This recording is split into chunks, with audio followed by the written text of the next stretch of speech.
everyone is up. Yeah, cameras are gonna be pixelated. All besides mine.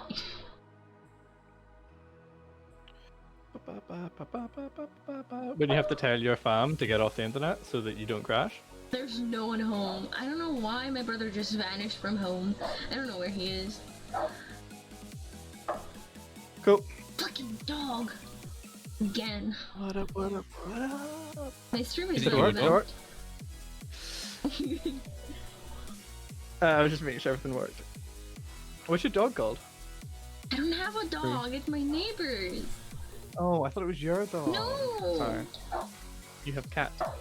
I just now started to bark when I went live. Again. Oof. Oof. Oof, indeed. Oof. Right, are we both live? Are we good? Are we good? Good go? Yes. Awesome! That sounded really camp. Let's not do that again. Hey! What up, Timid? Can't be real, Matt is live. I know, it's been a while. If you're talking, I can't hear you. No, you can hear me. Can you hear me?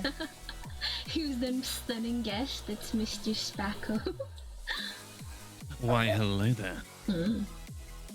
With that radio type of mic. No, it's all the voice. Oh, excuse me. How could I? Yeah, Discord is just pixelated for me. I guess you can see it. Someone saying all they can hear is Drew and Spacker. Yeah. I'll be honest, that's fine. We're taking over, boys. What in fuck? Mixers. Mic. Monitoring off. I think- Monitoring off. I think it was my voice that kind of done me well with Darwin Project in the beginning.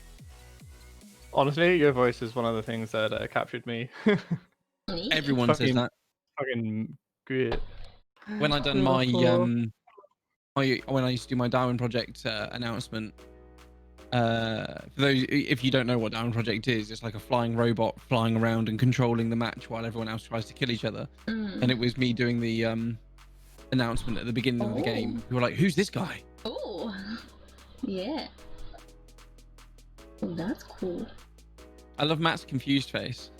Yeah, I love how I can barely tell expressions with how pixelated everything is. But... Right, is that working? Someone tell me if that's working on stream, please. Not, I didn't mean you two. I meant someone. I can hear you.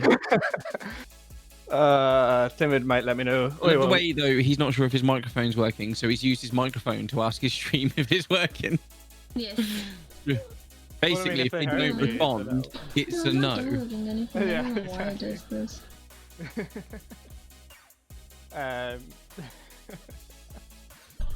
We're gonna go with it and hope that it is, and if it's not, well then I fixed it. Cool, we're good. If anyone's wondering why everything's pixelated, like the cameras and stuff, it's their internet connection, not mine. You blame the 30 and the 60 FPS per, like. I'm throwing this out there. You guys are sitting on some prehistoric internet. I'm sitting here with 400 meg, and you guys are sitting there with a mouse and wheel. It never did this before. I don't know. I was just shy now, cause we didn't have this last time. Last few times, I don't know. When your fam message you saying, "We're not using the internet. We're just streaming stuff." No. So we'll ignore that. Alright, guys. Welcome to GG Podcast. Drew and Mr. Spack. Oh, we're pointing the wrong way. Drew, Mr. Spacko. Mr. Spacko is a friend of mine. I'm calling you a friend, whether you consider us friends. Unfortunate. But friend of mine, he is a fellow streamer and an absolute legend of a fella. Today, we're going to try and talk about a wee bit about Mr. Spacko and your kind of like Twitch experience. Yeah. And your kind of thoughts on what Twitch's responsibilities are and how people misinterpret what streaming is when they're starting to stream and stuff like that. If you're cool with that. Yeah, 100%. Let's go. Awesome. So, I think start off the bat straight away. Tell us a wee bit about how you got into streaming and what made you decide to stream. I tell you what, that's actually a really funny story. I started streaming by accident. I didn't know I was streaming. Okay. What? How? How did you press that like What? button? How do you download that OBS by accident? You know? I didn't know. No, I didn't know what Twitch was. I didn't know what streaming was. I didn't know anything about it. So I have 6 kids, and as a father, it is your job to make sure your kids are completely safe and that you look after them no matter what they do. You stand in front of that bullet. And my oldest son was like, "Yo, Dad, I really want to get into streaming. I think it's something I want to do. Can we sort something out? Can you help me get a capture card?" I was like, "Right, first off, what's streaming, boy? Secondly, how much is this capture card? Because I'm buying you stuff all the time. What's going on?" So he's like, "I put myself out on the internet and people can watch." I was like, "Right, well, that's a definite no. That's not happening. That sounds completely dodgy. Why would I let you put yourself out on the internet?" He's like, "Oh, can you look into it for me?" I was like, "Okay, cool." So without him knowing, I went and bought a capture card Nice. and hooked it up to my Xbox. And I thought, I'll use this and I'll see what it's about. And if any weirdos start talking to me, that's a definite no. It's not happening. My son's not doing this. So I Yeah, fair. connected it all up, got it all working. And then my friend at work, he was like, "Oh, have you seen this new game called Darwin Project?" I was like, "Nope." He's like, "You should have a look. It's coming out in a few days. You should give it a go." So I put it on, started playing it. I thought, I'll use the capture card, put that on. And then all of a sudden, people started talking to me. I was like, "What is going on here?" People were typing in a chat. I was like, "Hang on a minute. Why? How can they see?" I was genuinely confused. I had no idea what was going on. Didn't know what any of it was. I was just learning how it all worked so I could give it to my son. So that first stream kind of went on, and I was like, I enjoyed that. That was all right. That was good fun. And then I started looking around and finding other streamers, and I was like, "Oh, no, there's a guy called Ninja. He's got rubbish hair, but I mean, whatever." And then I heard him talking to a guy called Tim the Tap Man, who I then got completely addicted to. I couldn't stop watching Tim. I was like, "This is amazing." Long story short, a few weeks later, my son was like, "Oh, so what's going on with this capture card thing then, Dad? Have you looked into it?" I was like, "Oh shit, yeah, that was for you." Yeah, it's really good fun. I like it. He's like, "Can we get me a capture card?" I was like, "Well, I've actually got one." He's like, "Well, can I have it?" I was like, No. "No." It's mine. Why? I was like, "Because I've got like 70 followers in a week." But he was like, "What are you doing?" I was like, "Yeah, let's go." So Yeah. that was the start of the channel. And then a few weeks went by and he completely lost interest. So it was a good job I didn't give him the capture card. But that was how this Mr. Spacko channel started. Like I had no idea what streaming was. I didn't know what it was. Nothing. That was how I got into it. That's mad. So when you accidentally started streaming, was that just through the Elgato software? Like, did it just hit the No, wrong button I through hit it? go Or? live, but I didn't know what it was. What's live? I don't know. Like, because I was running it off of an Xbox, a 50-inch TV, and an Apple Mac. How? That's I hilarious. don't know. Like, if you've never broadcasted yourself, if you've never done that, how Yeah. are you supposed to know what any of this does? I'm not a broadcaster. I've never been on radio. I've never done anything. So what's go live? It's just another button on the internet. I'm a dad. I don't do these things. So yeah, I didn't know what it was. So I literally I just had it on, had my Apple Mac running, and then all of a sudden people started talking, and I was like, "Can you guys see me?" Because my Apple Mac camera was on. They're like, "We can see your forehead and the roof of your bedroom." I was like, "What?" So yeah. Matt is gone. Hello. I just give up. What? Yeah, there's no signal. Okay, great. Matt's camera's completely crashed on him. Bless him. What's happened here? It actually You has. have What's going no. on, man? It shows no signal. Can you still see yourself? Yeah, I can't see shit. This is really going really great. You look better, to be honest. Yo, I'm blind. Oh wow. Thanks. Not pixelated anymore. Oh, we came back for a second. I saw a signal there. He's got a dodgy connection in his camera. There we go. Yeah, I think I actually do. To be fair though, if you could see it right now, looks pretty dodgy. There's a couple of weird wires coming out of it, but we're gonna go with it. That's probably why. But it was Darwin Project was the beginning of the success of my channel. If it wasn't for Darwin Project, I don't think I would have done anywhere near as well as I have.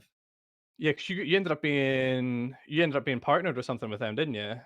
I got partnered with the games with the game, so not the game company. So I got partnered with Darwin Project, but the game was made by Scavenger Studios. So any future games they make, I have nothing to do with. But Darwin Project itself, I was the Was first your thing. person to be partnered with. So all of their advertising, all of their anything they'd done with that game, was done with me in tow. So it would be me advertising it, or they would put tweets out or posters of me out, which is where it came from. And the key was, and again, it all comes down to Scavenger Studios. They put a thing in their game where you can talk to everyone through a Oh, yeah, yeah, yeah. megaphone, and because of that, my brain immediately went, I can talk to everyone in this game and tell them that I stream on Twitch. That's what that button's for. That is an advertising button. That's all that is. So I would go in and I would do my announcement, and slowly but surely, people started sending me voice clips of them doing their announcement back to me. They would try and copy it and see word for word, and I would message them back with a percentage of how much they got right and how much they got wrong. But the amount of people that would come to my channel because Oh, of that. So I got affiliated with Twitch in 8 days because of Darwin Project. Holy shit. that's so Yeah, that's- mad.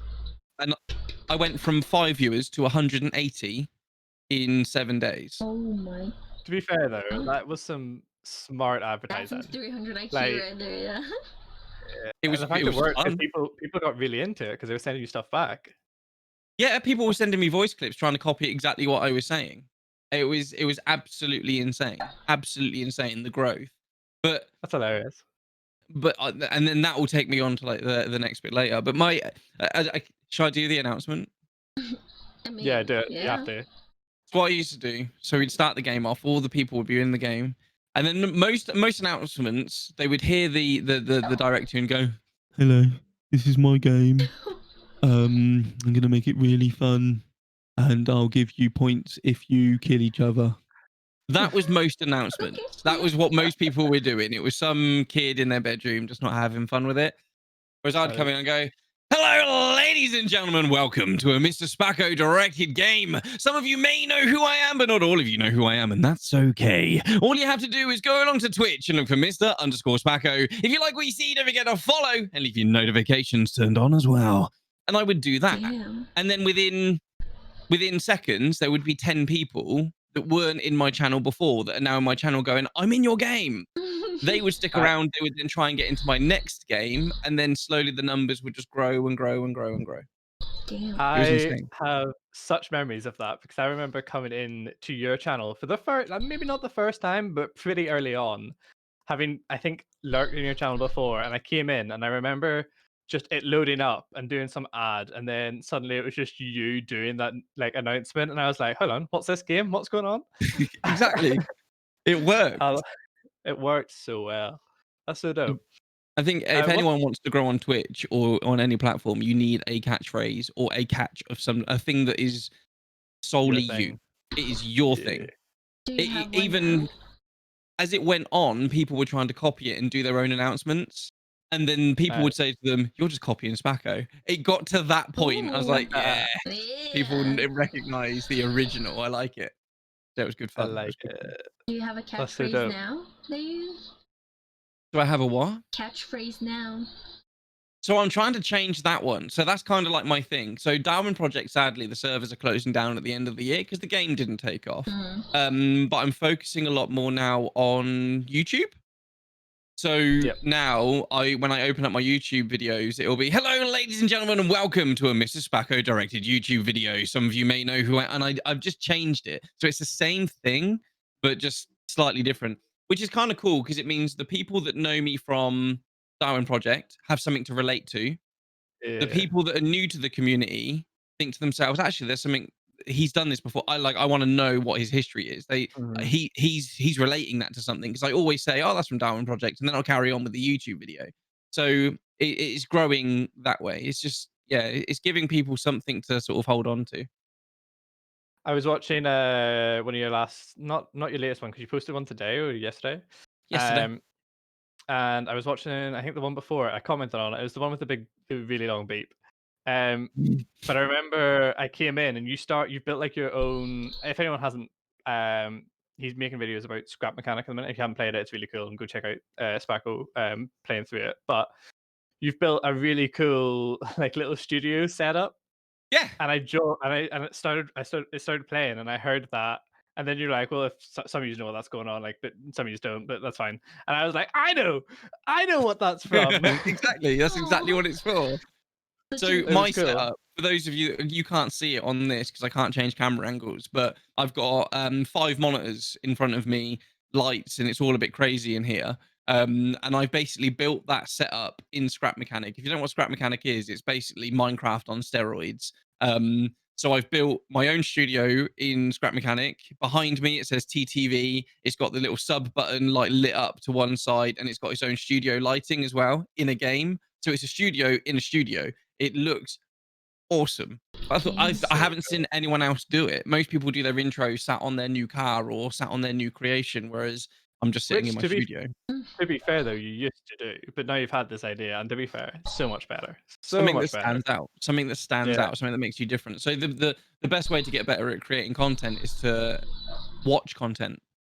So I watch an awful lot of YouTube. I watch an awful lot of what other people are doing, and then I'll see what they're doing, and I'll think, okay, so how do I make that more for me? So to start off with, yes, I was doing the same as other people, and I was starting off my video sitting on my new creation because that's what everyone else does.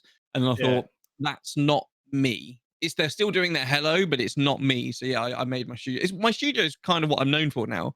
Noble Chairs, Overclockers, Razer, they tweet me out quite a lot because of the pictures of my studio has got their equipment in it, which is cool. To be fair, though, your studio does look beastly.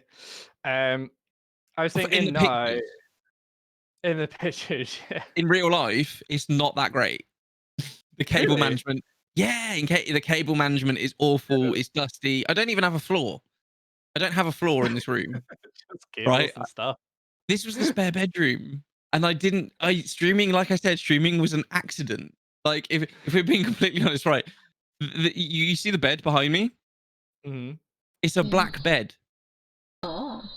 It looks white, right? Yeah. Yeah. I covered it in white stickers. That's just a big sticker. Really? It's actually a black bed. Really? It's not white. Yeah, it's not white. The desk, some of it is from IKEA, but this desk, you can't see it now, but it's actually a black kitchen worktop that I covered in the same white sticker. No one and just will put ever it here. see that, so Like it's the fine. whole room is just DIY, but if you take a picture at the right angle, it looks amazing. Which we'll go into later, because I have a picture from your studio in the Instagram thing. Okay, I'm gonna disconnect for a second because I maybe just fixed the thingy. I'm gonna be back. You're gonna fix something and be back, apparently. I think she's gonna Hello, I'm already back. try and fix the camera. It's not. Oh, I see. Not really. No. Do you know That was just glitchy I as think it fuck. just can't handle 3, because when you disappeared, Spackle wasn't thingy anymore. What's the word? I wasn't centered in the camera box. No, but you weren't pixelated anymore for me when Drew disappeared. Oh, I But see. we had Pimit, so that worked. I don't know. Yeah, I don't know. But There are 2 DSLRs know. in here, and then maybe that's why it's just too much for him. I can't handle it. Assuming no one has any bright ideas on how to fix the cameras, I think we should Get a better keep internet going. connection. That's all it is. Well, do you know, I mean, I'm hoping to. I'm moving soon, and I'm hoping that it's going to be a better internet connection there, or I can at least buy one. And then you're just gonna blame it on me. Yeah, yeah. Appreciate it. I was thinking, so that we can maybe try and get to know you a bit more, Sparko, and your history. I was thinking that we do the Instagram thing now. Yeah, man, let's go. And see if that works, because I have very little faith in it. So I haven't sent them to you. You have to put them up in the Discord chat. Yeah. I've got your stream open as well, so. Yeah, he's gonna Oh, see you see them them. on my stream. Oh, I can see them there. Yeah, me and my babies. Your babies. So let's talk about this. This is a recent one. This was from what, a week ago, 2 weeks ago? Yeah, you have to put it in there for Drew to see. No, I have it up. I have it up as well. I've sent them to Drew already. Oh, but Drew's chat won't be able to see. They see. Ah, It's in my okay, stream cool. as well. Ah, okay, cool. Okay. So Professional. just during this little Instagram segment, how about we're just gonna throw up some pictures and you try and explain what's going on here and maybe about who's in it. Okay, So straight off the thi- bat, this one. this picture Title is bed. my Logo. Tom Tom on my left in that picture, and my Isabel on my right hand. So Izzy is my 2-year-old, and Tom is my now 4-year-old as of last weekend. He's now 4. Ooh, yeah. Bless him. Happy birthday to last But week. Happy. this is my corner sofa now. I'm a big fat lazy guy. I love my comfort. Absolutely love my comfort. So that sofa is the size of like a king size bed. It's massive, Ooh. ridiculously big. And the little hint in this picture is my son's jumper. Now I guarantee you, none of you will know.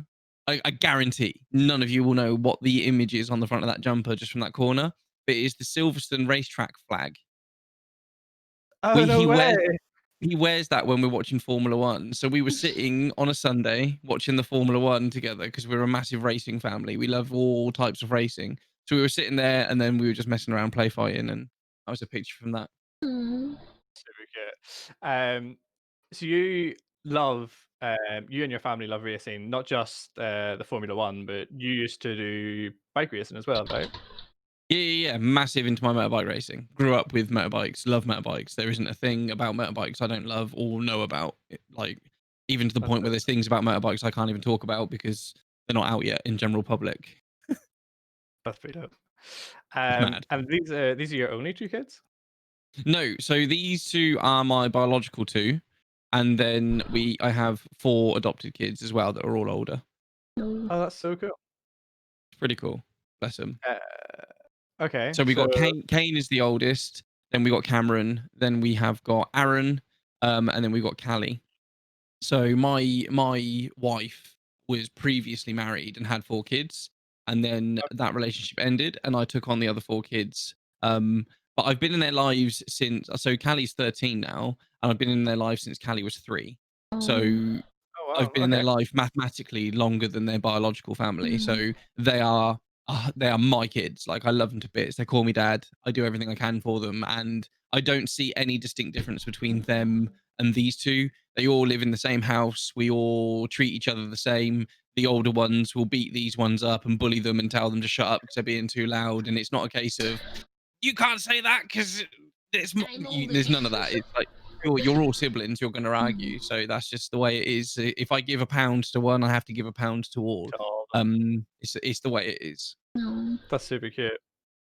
They're awesome. Um, okay, so next, let's see this. I love this picture. Oh god. It's not moving for me, but it's there. It's the Yeah, I see it on your stream.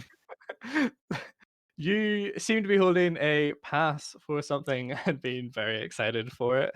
Let's have, Oh my let's have a god. wee explanation of what's going on here. Oh, okay. So I know people in the racing world. I know people very high up in the racing world, and I'm always very careful not to name drop because I don't want to be known as that guy. But a guy that I grew up with and went to school with is a professional MotoGP racer. Very, very successful in MotoGP, and I get family tickets sent to me every year. But that particular picture was amazing because we were in the VIP pod at Silverstone, and next to us was I forget his name now. Who was the guy in the Matrix? The actor. Keanu Reeves? Keanu Reeves. Oh, Keanu Reeves was in the room oh, next I to was us. gonna look really I, dumb if I, I messed that up. I didn't meet Keanu Reeves. I can't say that, but we were in the VIP lounges with all these famous people. Mhm. I had some famous, like there was musicians that I don't know of, but people were saying, "Oh, he's really famous. He's really famous," and we were all in this room. But yeah, we were all sitting there. I'm sitting there with this family of very wealthy, famous people, and it's just a bit of a mad situation. So yeah, that was just a picture that I don't ask for them. You should never ask for things for people that are in like higher up places or anything, but I get the phone call every year, dude, we got more family tickets, do you want to come again? And I'm like, obviously. It's Aw. insane Yeah, because people have to queue up for like 4 or 5 hours to get into Silverstone yeah. for any Formula racing. And we get what they do is they block off the hard shoulder. Again, I don't know what countries everyone else is in, but in the UK, you have your motorway lanes, and on the left-hand side, you have a hard shoulder, which is designed for emergency services. But for Silverstone, the hard shoulder is for VIPs. So we can just drive past all the traffic and straight into the track without having to worry. And if we don't want to do that, we just take the helicopter, which is nuts. So it's just it's mad. It's not my life. That is not my life. That is their life, and I'm friends with them. So I'm very, very fortunate. But yeah, I've got loads of those passes. The collection. All right. Oh, there they are. I do. I've got a collection of them from every single year, and I hang them up in this room just because they're just awesome. Oh. That's so cool. You should definitely put like. I'm hoping that you've taken the helicopter once. Well, yeah, I've got pictures. I think there's pictures of me on my Instagram in the helicopters. I didn't see Maybe, them. I but don't know. they might have been. If not, there Maybe. definitely should be, because that would be such a cool flex. I can put them up. It's not a problem. No. Definitely do. He's ready to show them. Okay, next. This is from your very early days of Oh, streaming God. on Twitch. Oh, what's up? Your this is your, what I assume is your first logo for your Yeah, channel. it was the original. The originals. So what inspired this logo? So my brother-in-law is an artist, is what he does. But he's a postman to earn money, but he does artwork. He draws like characters for hoodies. So people will, like, companies will want hoodies or different mascots and stuff. And this was just one he was working on just in his spare time. And he showed it me. And this was like at the beginnings of me streaming. And he was like, I saw it and I was like, bro, could you put Mr. Spacko across that and put it as orange? Because I wear an orange hoodie all the time. He was like, yeah, I'll do that. I'll put some green headphones on because you wear green headphones. I was like, cool. And that'll be my logo. He's like, yeah. So that was done by my brother-in-law. He then done one where the guy is dressed up for Christmas. He done one for Easter, Halloween. And he changed the character. And then what happened was I asked him if he could animate it and make it do things, but that was beyond his realm. He couldn't animate. He can draw, but he doesn't have the computer and the software for animation. So I sadly had to go to another guy to get it redrawn and reanimated. So my logo now is similar, but not exactly the same. But that was the original logo. And there's people out there that actually have that logo on a cup. They have that logo on jumpers, hoodies. People still, in fact, only yesterday someone sent me a picture of them wearing a Mr. Spacko t-shirt. There is that logo. There is a sticker of Mr. Spacko stuck to the front of the Trump Tower in New York. Damn. Yeah, Mr. Spacko is all over the world. That particular logo is stuck everywhere, which is insane. That's insane. And speaking of the new logo, there it is. And this is the only logo I originally knew of. I didn't know of the one before, and I love this logo. But so this wasn't done by your friend. This was done by the new animator. This was done by a guy called Nubby Designs, who on his website he liked my voice as well. So I phoned him to get this done, and he was like, "Bro, your voice is insane." I was like, "Thank you very much." Then he looked at my content, and he said, "Would we be able to do a deal where I can do your artwork for you, and in return you will do tutorial videos on how to put the artwork into Streamlabs?" I was like, "Yeah, absolutely. Let's do that." So if you go to the Nubby Designs website and you go into the help page, you'll just see loads of videos of me going, "Hello, ladies and gentlemen. This is a help video brought to you by me, Mr. Spacko. If you want to learn how to put your graphics into Streamlabs OBS, just watch this short video now," and all that sort of stuff. And that was how I got all my graphic work done for him. He doesn't know this, but I stopped getting my graphic work done from him purely because I was following him on Instagram, and every single logo he does is exactly the same. I gave him the logo idea. You've seen the original done by my family member. I gave him that idea. And now if you look at Nubby Designs, every single one of his characters has got their arms crossed, holding a gun of some description or a different thing. and it's the same logo with a different head. And I even messaged him, goes, dude, why are you using my logo for everything? He goes, oh, I'm just changing the colors. I was like, right, but that's my logo. Yeah. And he's like, well, I own the rights to it because I've drawn it. I'm like, right, okay, cool. And that was the end of it. He doesn't know this, but I'm now looking at other places to get my artwork done because I want it to be individual. And that's why my Instagram, I changed recently in the last couple of weeks. I changed the Instagram to a picture of me stood next to a rose in my garden. And I think I've changed a few things to that, like my Twitter and stuff is all changed to a picture of me next to a rose. I'm slowly. The problem is the logo is the brand. So if you start changing your logo too quickly, people were like, "Whoa, he's changed his logo." So slowly but surely, this logo will slowly disappear. But you've got to do it in stages. And I'll think us to make it a little bit more cool. It's a cool logo, but yeah, I've noticed. To be fair though, a lot of animators and a lot of designers, especially on websites, I forgotten the name of, but like they all end up doing like they find one that works, or they like in your instance, like they have someone that comes with an idea and then they just go from there and use it for themselves. Sadly, I hate that people fall for it. Like there's a lot of, especially small streamers, that will do that. Like they'll go and they'll say, "Oh, this guy does all of these kind of things, so it must be good. I'll just get one the exact same," and then they have no originality. yeah, I took the Nubby Designs logo and advertising off my information underneath my stream.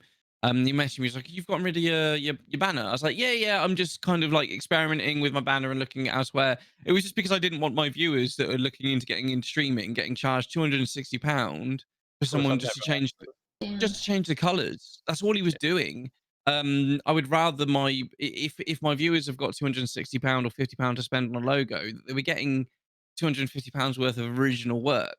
I felt Yeah. like I was partly to blame to rip them off. So I was just like, I'm going to get rid of that logo and get rid of that design work and go elsewhere. Not to say that Nubby isn't good at what he does. He's amazing at what he does. His animations are amazing. He's a great guy, and to chat to, he is great. But at the end of the day, he's running a business. So if he can turn a logo over really quickly just by changing some colors and a few features, that's what he's going to do. And so I'm not saying he's doing anything wrong. I'm just saying that new streamers and people that are new to this world will fall for it every time. Yeah, for sure. All right, I think this is the last one I have, The and stream this setup. your stream setup, which I Yeah. said we were going to come back to. So you touched on it briefly before that this was an accidental setup that kind of went mad, and that your pictures make it look way cooler than it is in real life. With your sticker But couch. Yeah. that being said, this is an insane setup, and I'd love it if you could just walk us through it a wee bit. Okay, so shall I show you the flaws that you only notice once they're pointed out? Okay, yeah, Stickers? go More for it. stickers?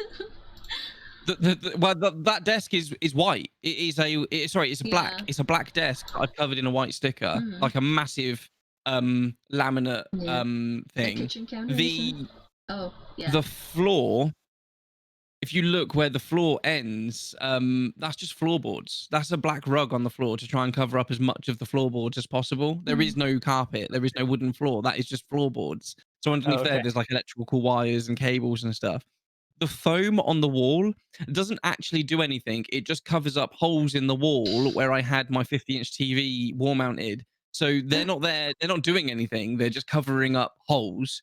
But if you see where my Twitch logo is, that is a blackout blind, and above it you can see the white line.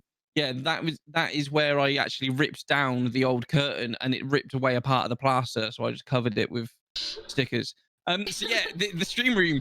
The stream room looks great if you just go, that's a really cool picture. Look at all the shiny stuff. But as soon as you look at it in detail, yeah, not quite so much. We shall never know if you didn't just expose yourself like that. Yeah, exactly. I don't mind. And then I haven't got this picture to hand, but in your Instagram you've also posted a picture of your PC, which you got from Overclockers, if I remember correctly. Yeah. Overclockers is really, really, really good company. So they're basically the American version of what's the company that Ninja and all them not use? can't remember the name of it now, but there's a huge computing company in America, and they're basically the UK version of it. Really helpful guys, really cool guys, really friendly. They're just awesome. They're just an awesome bunch of guys. I wanted to get away from using my Xbox and capture card and my 50-inch TV, so I moved on and got a PC, and it's an absolute beast. It is a ridiculous machine. Is it a pre-built or a custom? It's a custom built on top of a pre-built. Yeah. So the pre-build, they give you like the basic specs, and then they give you options to upgrade certain things. So this originally comes with, I think, 8 gig of RAM, and I upped it to 32. It comes with like a 2050, and I upgraded it to a 2070, and it comes with an i5, and I upgraded it to the i9 900K, and then I overclocked it as well. So Okay. this thing's just, I've never come across anything that it can't run. But then it is like just under £3,000 worth of PC. So You'd hope that it would run everything. yeah, a little bit. Well, I mean, it handles those 5 monitors and the capture cards and the Stream Decks and lights. Stream Deck, and... the mixer, it runs the whole light system. So all the lights in my room are controllable by my chat. So they can type red, blue, purple, orange, green, and all the lights in the room will change to that color instantly. So the PC runs all of that. It runs the CCTV for the house because my studio is at the back of the house. So when people were knocking on the door, I couldn't see if they were there. And it made me worried because obviously my family, I'm the man of the house. And if someone tries to break in and I'm in this soundproof room, I don't know what's going on until it's too late. So I got the CCTV so I can see everyone that's going anywhere near my property, so that I'm not the newsflash family murdered while dad's playing video games guy. Do you know what I mean? Yeah. And it also serves as another really awesome thing is when so early on in my stream I had a thing called treat stream, so my viewers could buy me food and it would get delivered. It was like a different way of donating. So they would buy food, it would get delivered to my house, but I wouldn't know they were knocking on the doors. But with the CCTV, I could see them coming. I've got rid of Treat Stream now because it was ridiculously expensive. But it was a good fun thing to do to start off with. Aw. That sounds really good. That's all the Instagram photos I have. But if you guys want to go and check out Spacko's Instagram himself, he is just Mr_Spacko, I believe. Yeah. On Instagram, go check him out. I was Mr. Spacko, and then I got locked out of my own account on Twitch, Instagram, Twitter, and everything else. So I had to remake my account with the underscore. If anyone's wondering why there's an underscore in my name, it's because I effed myself over. Oh, To be fair, I yeah. had always wondered why you had an underscore. I messaged. No one else is going to have Mr. Spacko. What a ridiculous name to have for streaming. No one else has picked it. I contacted Twitch and they're like, yeah, someone else has got that name. I was like, that someone else is me. And they're like, well, we can't prove that. Okay, But yeah. right, you can ask. But my Spacko's my second name, so people tend to go, "Where's your name from?" In fact, my original name was Spacko on Xbox, and what was really annoying is you'd play kids at Call of Duty, and they'd be like, "Oh, f you, Spacko! I'm gonna f you up, oh, Spacko!" And it really annoyed me because it was really disrespectful. So I changed it to Mr. Spacko. So now they're like, "Fuck you, Mr. Spacko," and it's just more So polite. And respectful of them, yes. that was why, exactly, that was why I put Mr. in front of it, so that if they're being disrespectful, at least they know I'm like their dad. I'm their Mister. Like, Mr. Spacko, you're so annoying. That was why the name. Yeah, even in my Twitch chat, if people are trying to be rude, Mr. Spacko, shit. Well, at least you know I'm a Mister. I love it. I absolutely love it. All right, I think now we can just go into general topics we've been wanting to. I think Drew had a few questions that she had lined up.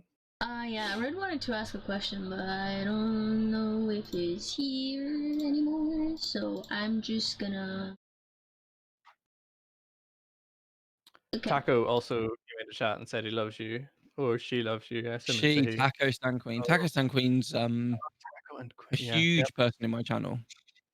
Early days, I think I'd only been streaming for a few days, and she was one of the people that was like, "You can do this." Like, it wasn't, you know, people come into a channel, they're like, "Oh, we support you. We'll always be there for you." And then And 3 then weeks just- later, they yeah. found Lego, they found something shiny, and they've gone. Taco's been there from like the day from the beginning until now, and she was one of the first people to be like, "You can actually do this." Like, I'm not just saying that, but you can actually genuinely do something with this channel. So when I'm having like a rough time, which happens, streaming isn't like Yeah. streaming isn't easy, and you'll have days where you think, oh, I don't want to do this anymore. I Mm. will always go back to in my head when Taco is like, you can do this, and it's always keep going. You can do this. Yeah.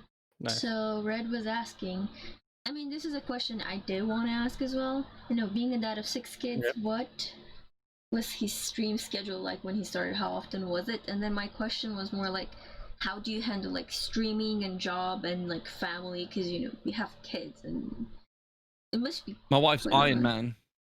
Okay, so she handles everything. I see. Yeah, I mean, if it wasn't for Mrs. Spacco, like I literally, I couldn't do it. I just couldn't. She's insane. So my job, I work day shifts, so 6 o'clock in the morning till 1:30, Mm, and then the next week I will be working from 1:30 till 9 o'clock at night, and then the week after I'll be doing 9 o'clock at night till 5 o'clock in the morning, and it works on a 3-week rotation. So my stream schedule is always a little bit all over the place. It's always between sort of like 5 in the afternoon, 9 at night. I'll always fit that stream in. Um, and so I'll finish a night shift, I'll go to sleep immediately, I'll wake up and I'll stream, or I will stream before I go to work, or on day shifts I'll stream and then go immediately to sleep. So I got to be up at 4 o'clock in the morning. I will spend a minimum of 4 to 5 hours a day with my kids and my family, which doesn't sound like a lot because I have to work yeah. to provide them the house. Now we have 2 houses, so I have to pay 2 council taxes. I have to pay 2 electric bills, 2 water rates, two of everything. Um, the style of life that I give my kids and they've come accustomed to isn't cheap. So I Yeah. have to work as hard as possible. Um, and the goal is to obviously put enough content out there that in the future I can quit my day job and do this full time, which Mm, will mean more time with the family. And while I'm streaming, my kids can come in here. They can sit on the bed. They can chill. They can do what they want. They're not banned from this room. They just don't Hmm. tend to come in here because they know daddy's streaming and they don't want to. Um, my daughter has joined me once, and that was good fun. I really enjoyed it. She came in, she had a blast, and she's always wanted to do it again, but she just never has. Um, but Mrs. Spacco is the answer. She does everything. She'll brush the kids' teeth. She gets them changed in the morning. She takes them to school. She picks them up. She cooks us all dinner. Like she is the Iron Man of women. She's insane. And um, if ever I'm struggling, she'll be like, "Just go and sleep. Just go sleep for the day." mm, Just get your rest, because a lot of people don't know this, but I have a massive heart condition. So my brother passed away from the same heart condition, so I have to be really careful. I can't push myself too hard. So when my son was in hospital, my son was in hospital like 3 or 4 months over Christmas, with respiratory problems, couldn't breathe and everything. It was really worrying because of my health issues. It passes down. My mother was adopted, so we can't follow the health implications back her way, and my father died really, really young. So we don't have the best health in my family. So whenever I'm pushing myself really, really hard, my missus is always like, "Look, just take the day and just sleep. Don't worry about us for the day, and spend time with us tomorrow." So if it wasn't for Mrs. Spacco, it wouldn't be possible. It just wouldn't. that's really That's really nice. sweet that she really supportive wife you've got there. Really supportive family in general that you seem to have, which I think is They're probably nuts. key for your balance. They're nuts. Um, They're insane. Good for them. How did That's she awesome. see like you streaming? At least at the beginning, like how maybe her perception, because I'm pretty sure like streaming is quite an abstract, you know, topic or something for some people, especially I don't know if you're not used to Twitch or you haven't, you know, grown with this. I'm not sure, you know. Well, like I said, I got into it by accident. Mm, So she didn't know what she was getting herself into, and neither did I. So we both kind of just walked into it completely blindly, not knowing what to expect. She always knew I was a gamer. I've always played games. It was mm, just like the typical dad, get home, turn the Xbox on, and play a few games or whatever. And it wasn't until my son wanted to get into streaming that I got a capture card and fell into it. Um, but interestingly enough, she recently, I'd say in the last 2 months, she said, "Would you mind if I got a PC and I started streaming?" I was oh, like, I was like, "What sort of content would you want to put out? Like, what would you want to do?" And she was like, I wouldn't want to do anything. I was like, right, Okay. sounds interesting. What would you do then? What would people be watching? She was like, well, in the second house, which is where the kids predominantly are, she was like, I would just do a real live stream Mm. where there's nothing fake. She was like, we would put cameras up in the front room and in the kitchen and in the hallway and in the kids' play area. And I wouldn't talk to a camera. I wouldn't talk with a microphone. I wouldn't talk to people. I wouldn't even acknowledge they were there. I would just be a mum. Like some Because Big Brother type stuff. exactly. That is the thing that she was kind of thinking of doing, just like me changing the kid's nappy. We could obviously blur that off and stuff, Mm. but Mm. she was like, just being a mum. People every day are like, oh, I've got my Lamborghini, or oh, Yeah. I'm this amazing streamer and I've got this amazing room, or yeah, I've got a wicked job, or I'm hand sailing, I'm jumping off a cliff, or I'm skydiving. And then you've got all these mums that sit at home looking after their kids, and they kind of get ignored.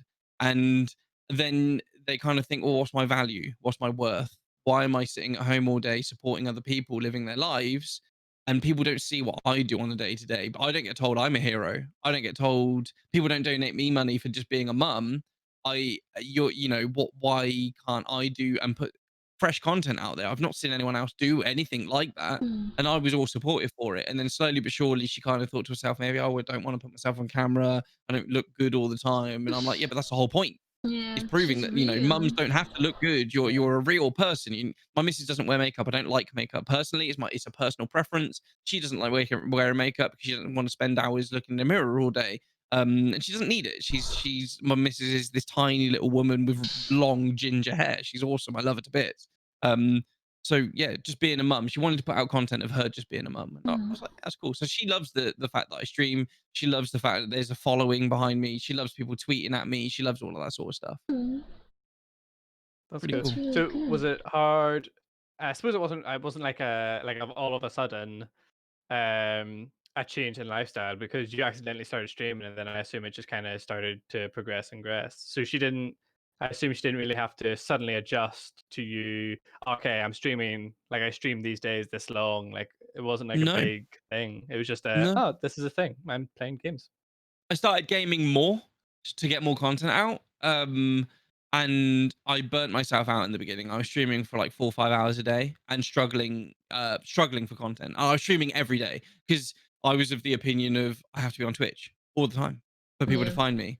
And I fell into that early streamer problem of streaming all day, every day.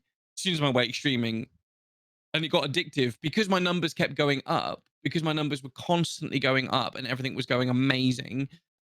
Because Darwin Project was a new game, I kind of falsely thought that was my growth, and it wasn't. It was Mm, Darwin Project's growth. It was nothing to do with me. People liked me because of the game, but as soon as the game disappeared, the viewers disappeared, and that's where it becomes difficult being a streamer. You've got to Mm. realize that you've got to make an actual connection with your viewers, and people have got to see you as a human, or they're just going to watch you for the game. And that's where you can tell a proper follower will follow the streamer, not the game they're playing. Yeah. So I've recently changed over to Scrap Mechanic, and I know that the people that are in my chat now are the people that are following me. I've got people in my chat that are from Darwin Project, and they watch me play Scrap Mechanic. They're on my YouTube videos, and they're still commenting from my Rainbow Six videos to my Darwin videos to my Scrap Mechanic videos. They're commenting on all of them. They've been there from the beginning, and they're still there now. They're the sort of people you want to keep around. There's a Mm. lot of people that have been yeah. to my channel. Oh, he's playing Darwin Project. I'll watch. Or you got people that come in and go, oh, you're not playing Fortnite. I don't want to watch. Mm, All right, see you later then. Yeah. There's the difference. You've got different levels of followers. So yeah, Twitch is a funny one. Hi, Abby. Yeah, that was one of the questions. I went on Reddit and I looked for Twitch stuff, and it's like fear of not streaming for a day and losing all progress, especially when you're a small streamer and like you can keep kind of count of the viewers because like, oh, 5, 7, 2. When you're bigger, I feel like you don't see that small difference so easily, and especially when you start, you do want to grow and not necessarily, oh, I want to have 100 viewers in a month or something. I feel like for some people it's like, even though they're two people and both of them are talking to you or just one, that's still huge, especially for small people. And when at the beginning you see that you have like a constant number, at least I felt that, and maybe Matt felt that, maybe you felt that, I don't know. at least at the beginning, when you would be like, oh, I streamed 2 days and I had like 4 average viewers, so I have to do a third day and a fourth day and a fifth day, so I can keep those 3 people. Maybe someone pops up, you know? And when I wouldn't stream, I would feel bad because I'm like, oh shit, like they're expecting me to stream. Like, I kind of had a duty to stream. Yeah, So and I then you don't lose the fun out of disappoint. it. Yeah, and it was stressing me out, and then I just went into like, I'm gonna take like a few weeks off because I was so burnt out. And when I came back, people were so supportive, and they were like, like take care, don't burn yourself out. And I'm like, that's really sweet. And I guess I still have to remind myself sometimes that I still have to put myself first, because people are gonna notice when I'm not like okay, and I'm like, playing, being quiet, just Yeah. looking dead inside. That's great always. And One of the yeah. biggest things that was a realization for me was Thank you, Abby. I don't know if you have Appreciate it the where you link. are, Drew, but in the UK there's a TV show called Coronation Street. Have you ever heard of it? Mm-mm. So it's a show that's on once a week, and it has millions of viewers. Mm-hmm. It's not on every day. It's on for half an hour, and Yeah. it's full of content from start to finish. And it's on every week at the same time, and millions of people across the UK watch it. It's a soap. EastEnders is a soap. It's on, but people tune in, and your channel is no different. You are here for content, and you can't have content 24 hours. No one's that interesting. You can't have content for 5-6 hours every single day that you are alive. People will get bored of it. Yeah. If you're eating Mars bars every single day for dinner, that's all you can have. For breakfast, all you can have is Mars bars. Your snack is a Mars bar. All you can eat is Mars bars. And then someone comes along and goes, "Do you want a Snickers?" Fucking yes. Yes. Give me a Snickers, please. It's the same shit. Do you want to watch Mr. Spacko? Do you want to watch Spacko? Do you want to watch Spacko? Do you want to watch Spacko? Do you want? No. Do you want to watch Tim the Tatman? Oh yes, let me watch someone else. This Yeah. fucking Spacko is always online, and I'm fucking bored of him now. Whereas if you Yeah. give them something that's exciting, if you go on holiday every single day, it's no longer a holiday. If you have Christmas dinner every day, it's no longer fun.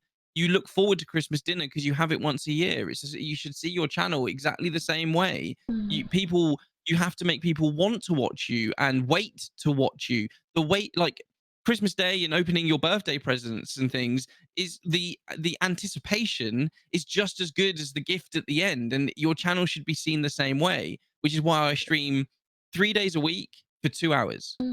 And I haven't seen a drop. I haven't seen anything along those lines. It is my stream is continuous, and that's it. Little and often. I think that's a lot of No, new I'm not streamers talking that often. have that problem though. They start out, they see that they want, like, they see their favorite streamers are like thousands of views ever, and they see that the affiliate goal is the average of, I think it's what, 3 or 4 views and whatever. And then they do their first streams and it's like 0 views or maybe 1 because they're smart and they watch themselves. And Yeah, really then good. yeah, and then they see that initial climb and they say, "Oh right, well this stream I streamed for like 5 hours and I played this game. Yeah. I have to keep doing that." And then they do that for days and days, and then they just burn themselves out because they don't realize that it doesn't matter like if you stream 7 days a week, if you don't have content, like good content for Exactly. those 7 days a week for 5 hours a day, like that's pointless. Rather, you should shorten it down and keep it interesting for like what you do, 2 hours for 3 days. Like that keeps it compact and stuff. And I've always got something to say. I've always got something to Yeah. show them. I've always got something new. And then I will record on Tuesdays, and I will edit on Thursdays, and I upload on Saturdays. So those days you're not streaming, it shouldn't be I'm going to sit and have a beer and watch the football. No. It should be, No. I'm going to work on my content. I'm going to go on Twitter, Drew. I'm going to go on Instagram. I'm going to put my stuff out there because I want to succeed. The only way is for people to know who you are. And if you're not on Twitter, Drew, or Instagram, or all these other things, no one's ever going to find you. They're just literally not. They're just not. They're not. Twitch is not here to advertise you. Twitch do not make enough money off you to advertise you. This is why they advertise Tim. This is why they advertise all these other massive streamers, because they're making money off them. The discoverability on Twitch is 0. You're not going to get found. I was found because of Darwin Project and Scavenger Studios.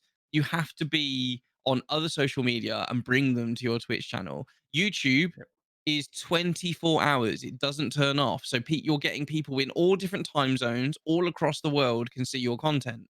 On Twitch, if I'm streaming only on Twitch, people in America aren't going to know who I am because Mm. they're on a different time zone and they have to be there for those 2 hours. No one's going to go back and look at your VOD because they don't, your VOD doesn't show as live. So Yeah. you have to be on other content, other areas to be able to grow. Mm. Twitch really don't care about Yeah. you. They just don't. Twitch is the most awful place to be.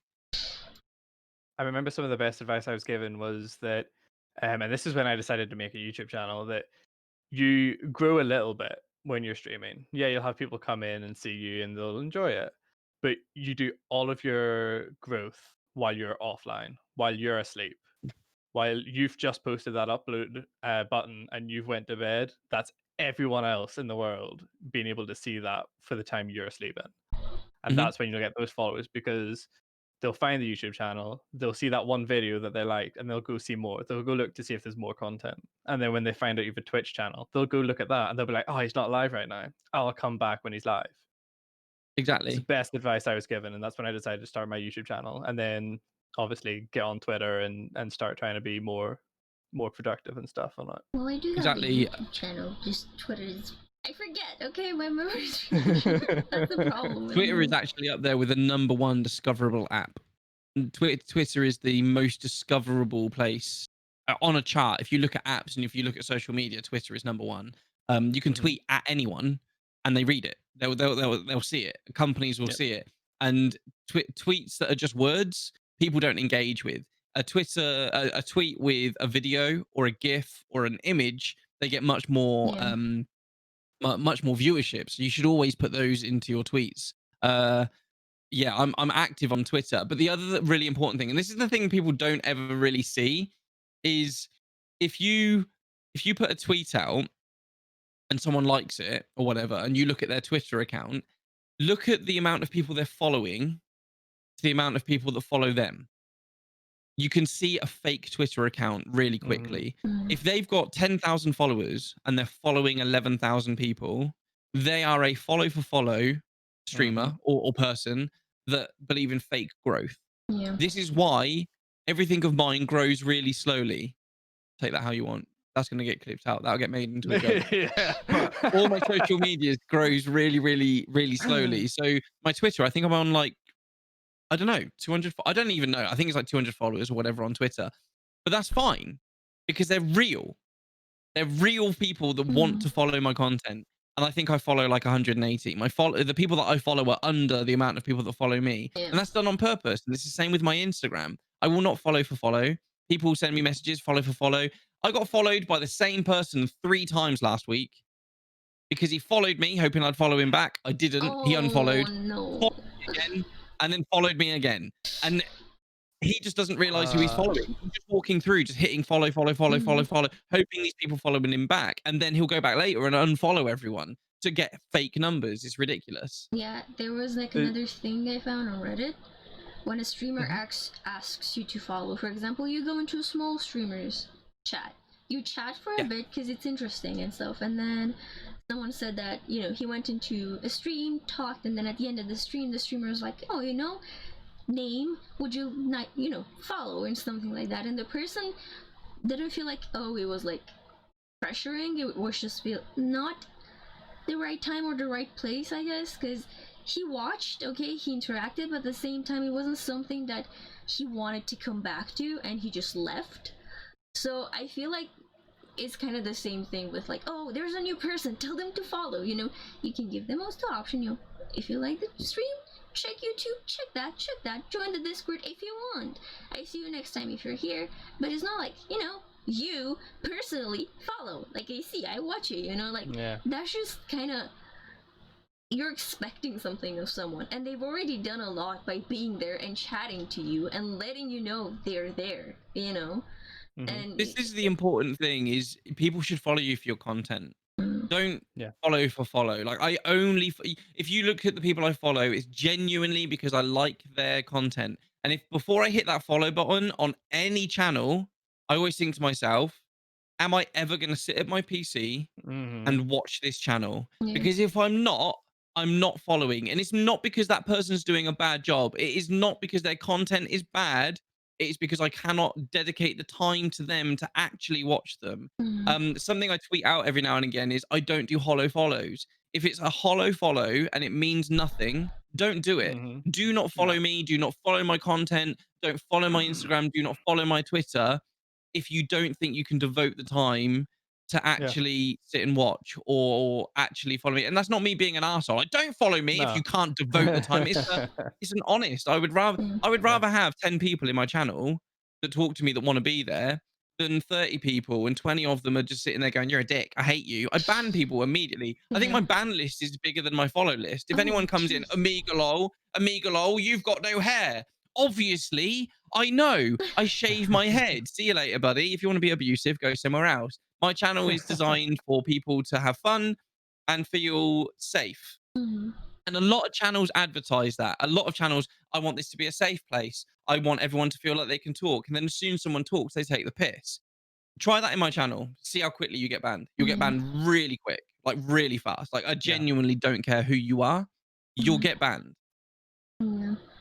It's that was actually a big thing for me as a viewer. I don't follow you. Like I'll sit in your channel and chat away, and I'll be really engaged, and I'll watch for ages. I'll sit and watch you for your entire stream.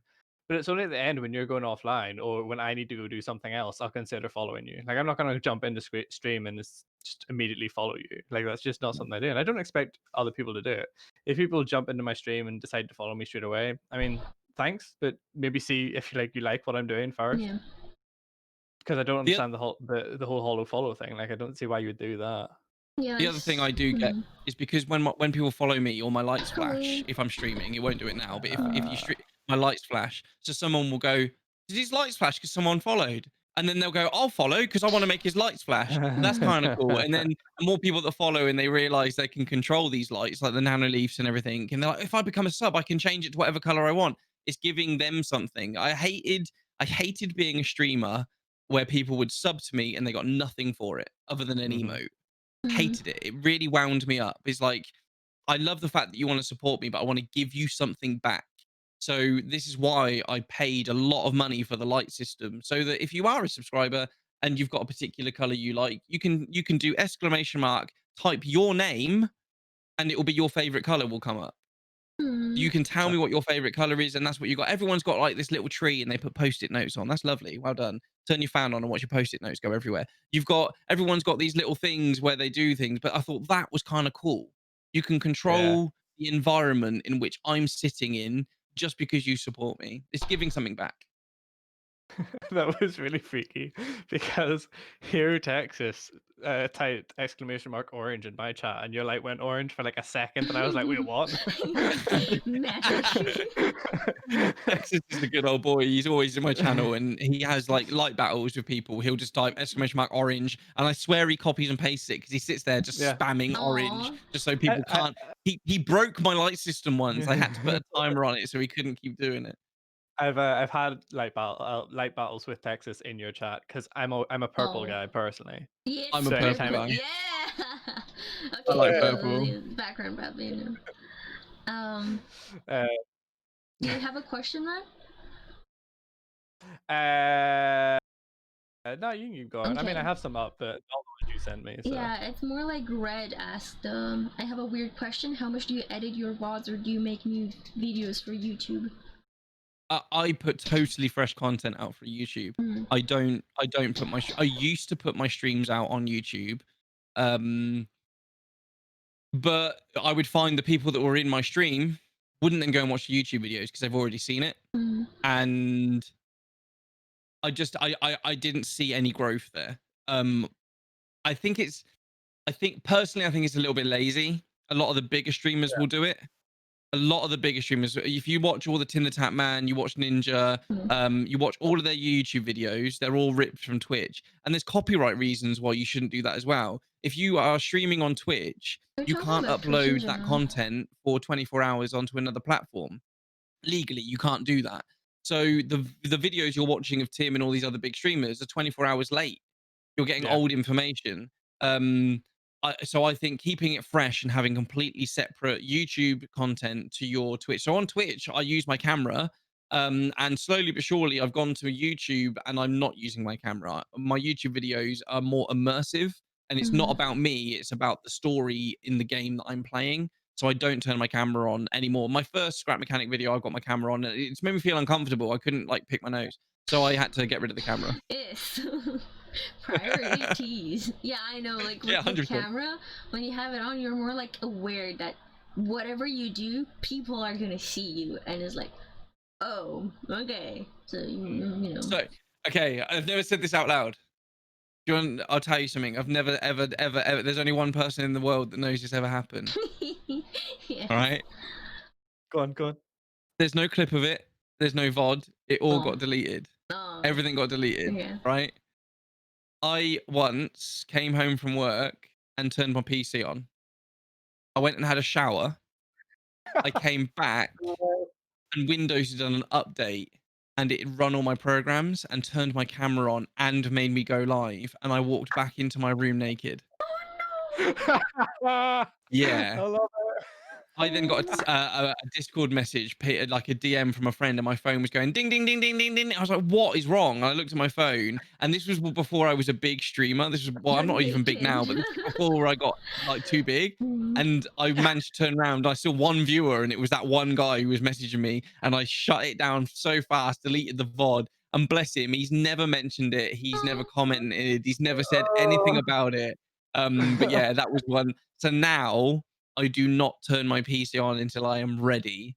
But yeah, yeah, that was what that happened. I'm so pleased that no one ever saw that. But yeah, I came Oh, in because that's my like shower is right nothing. next to this room. Mm. So I came in here to get changed because I wear things on stream that I don't wear in my normal life. I actually get changed when I go to Mm. be with my family a lot of the time. So I got my Twitch uniform or Twitch stuff in here and whatever. But yeah, that was kind of That's funny. fantastic. I love that. Mad, man. It Uh, caught me out big time. Like, could you imagine if I was like a massive known streamer? That'd have been the end of my career, just making one oh, there mistake. would be like 100 people already in the first second you went live. Exactly. That would have been bad. That would have been bad. But yeah, never told anyone that. Maestro Well, Shines is the guy that told me about it. Bless him. oh, that's hilarious. Are you, is he like an actual friend of yours, or is he just like No, a follower? he's just a follower. He found me from Diamond Project. He has bought my cups. He's bought my hoodies. He shows me pictures of him walking around Germany with all my stuff on. He Mm. loves it because Spacko in German mean I won't say the actual word because it's offensive, but it means stupid person. And Yeah. he beginning with R. I just don't like that word myself, but Mhm. Spacko in German, that's what it means. And so he loves wearing like Mr. Spacko hoodies and walking around Germany because people laugh at him and he thinks it's great. Mr. I Yeah. Yeah, exactly. I work for BMW, Mhm. which is obviously a German company, and my name is Spacko by They Spackman. So hired you my knowing this. my uniform has got my name written across it. And when I meet people that have never met me before, they look at me and they're like, "Your name?" And I'm like, "It's my actual name." They're like, "Really?" I'm like, "Yes, yes, yes." Aw. Aw. Kind of I funny. love I love the idea of like your boss or something pulling you into like a big high up meeting, like I don't know, fucking board or corporate or something, and you just Mm, walking in with like spackle. yeah, it gets I looks. would love People that we have that. people fly over from Munich all the time to come to BMW, and they've never met me before, and they see my uniform and they think that I'm taking the mick, and it always has to be explained. In fact, a really funny story. I used to have really long hair, like longer than Drew's, and I used to be like a proper metalhead. Used to be into Slipknot, Korn, proper long hair. Used to be a singer in a band. And Okay. I had a motorbike. That was when I had my picture taken for my driver's license. I then shaved my head and I had a motorbike accident. Mhm. Was absolutely fine. But the police and the ambulance and everyone turned up, and the police wanted to breathalyze me and they wanted to check everything. And they were like, "Have you got a driver's license on you?" I was like, "Yeah." I showed it them, and they went, "That's not you." I was like, "Excuse me." And went, "Firstly, that's your sister, long hair." He was being deadly serious. He was being deadly serious. He was angry that I'd given him his driving license, and he checked it, and he was like, I was like, "Mate, check on your computer system that is me." He was like, "And Spackman, that's a fake name. Who the hell would be called that?" I was like, "Check it on your computer." He come Oh back my like 5 minutes later god. and he was like, "I'm really sorry. I'm really sorry." I was like, "No, it's fine. It's not a problem. Like, I understand." And if I like do phone orders, like for Domino's Pizza, they're like, "Did you say your name was Spackman?" I'm like, "Yeah," and then you hear, it's just the way you hear like the unprofessional side of people I comes mean, out and at the least you're the giggle. making their day, you know, with that. I had someone apologize. Hang on, sorry, my missus is texting me about the kids, and I always answer my phone to my family. I like it. My whole point is like making people laugh. Like Mhm. I want people to have a good time and have fun. And if laughing at my name does that, I'm all for it. I'm Yeah. all for it. That's Um, fantastic. Brett asked, "Do you think the stream setup look like it, how much is it important?" And then someone else says like the overlays and stuff. It's not. I learned that the hard way. I've got a Mhm. YouTube video out actually, and it's called All the Gear and No Idea. And that's actually a motorbike term for people that go out and buy a motorbike and have all the leathers and the helmet and stuff, but don't actually know how to ride and don't know what they're doing, and they end up in a motorbike accident. So that's where the name of that video came from. All the Gear and No Idea. So, and this isn't a weird flex. This is just answering the question. My stream room cost about £9,000 in total. Um, Jeez. so I've got all the gear, but I have no idea what I'm doing. Like I bought all of this gear and I had no idea what I was doing. I bought all the wrong things. I have bought multiple microphones. I have bought multiple mixers. I have bought 60 hertz monitors. I've bought all the wrong equipment and then had to buy the right equipment afterwards. So my stream room is ridiculously expensive because I made that mistake of thinking I need the best gear. I need to buy all Yeah. this stuff and not doing research. Now I've got incredibly good gear, but I'm still learning how to stream. I'm still learning how to make YouTube content. I'm still learning. It's a craft, and the more you do it, the better you'll get at it. So no, having the correct all this equipment, it makes streaming easier. Having a stream deck makes it easier. Having multiple monitors makes it easier. It's not a necessity. There's people out there like XQC who doesn't have half the equipment I've got. He's got two screens, a stream deck, and a mouse and keyboard. That's all he's got. And he's one of the biggest people out there making content. You don't need the gear. If you're ever going to upgrade anything, and I mean this Yeah. 110%, your microphone. Yep. You have to 100%. have a good mic. Yeah. People, like, if I've got a stream on, I will have it on in the kitchen while I'm walking around cooking, or while I'm looking after the kids, or while I'm doing something else. Very rarely will I sit and use my eyes and watch a stream. I'm listening to it. So if you've got a poor quality microphone, chances are I'm not going to listen. If you've got a good quality mic, I'm going to listen to it. If you are in a fortunate position where you can upgrade something, let it be your microphone. It is the one thing I get comments on. If ever I go into a game now, if I'm playing Valorant, I don't need to tell people that I'm a streamer, because people hear my microphone and immediately their first question is, "Are you Yeah. a streamer?" And I'm like, Yeah. "How do you know that?" And they're like, "Because the quality of your mic is insane. You sound like a broadcaster." And Yeah. the advertising is done. You don't have to be that dick that sits there and goes, "I'm a streamer. Come and follow my Twitch channel. I'm 12 years old. Mom, I'll be there for dinner in a minute." Or you You have don't have Twitch to in do your that. name or YouTube. Yeah. Yeah, TTV in Uh, your name, all that Mhm. very cringy stuff you don't have to do. If you've got a good microphone, it does it all for you. You can get microphones are a tricky one because you can get really good USB microphones like the blue Snowball yeah. ones, which is what I Mhm. started off with. But if you can afford it, get yourself. I've got the Go XLR by Helicoin Gaming, which is like a £350 mixer. And then my Yeah. microphone is like £350. It's the Audio Technica BP40 in the UK. It's called the BP40. I use this mic because I think it is the best broadcasting mic.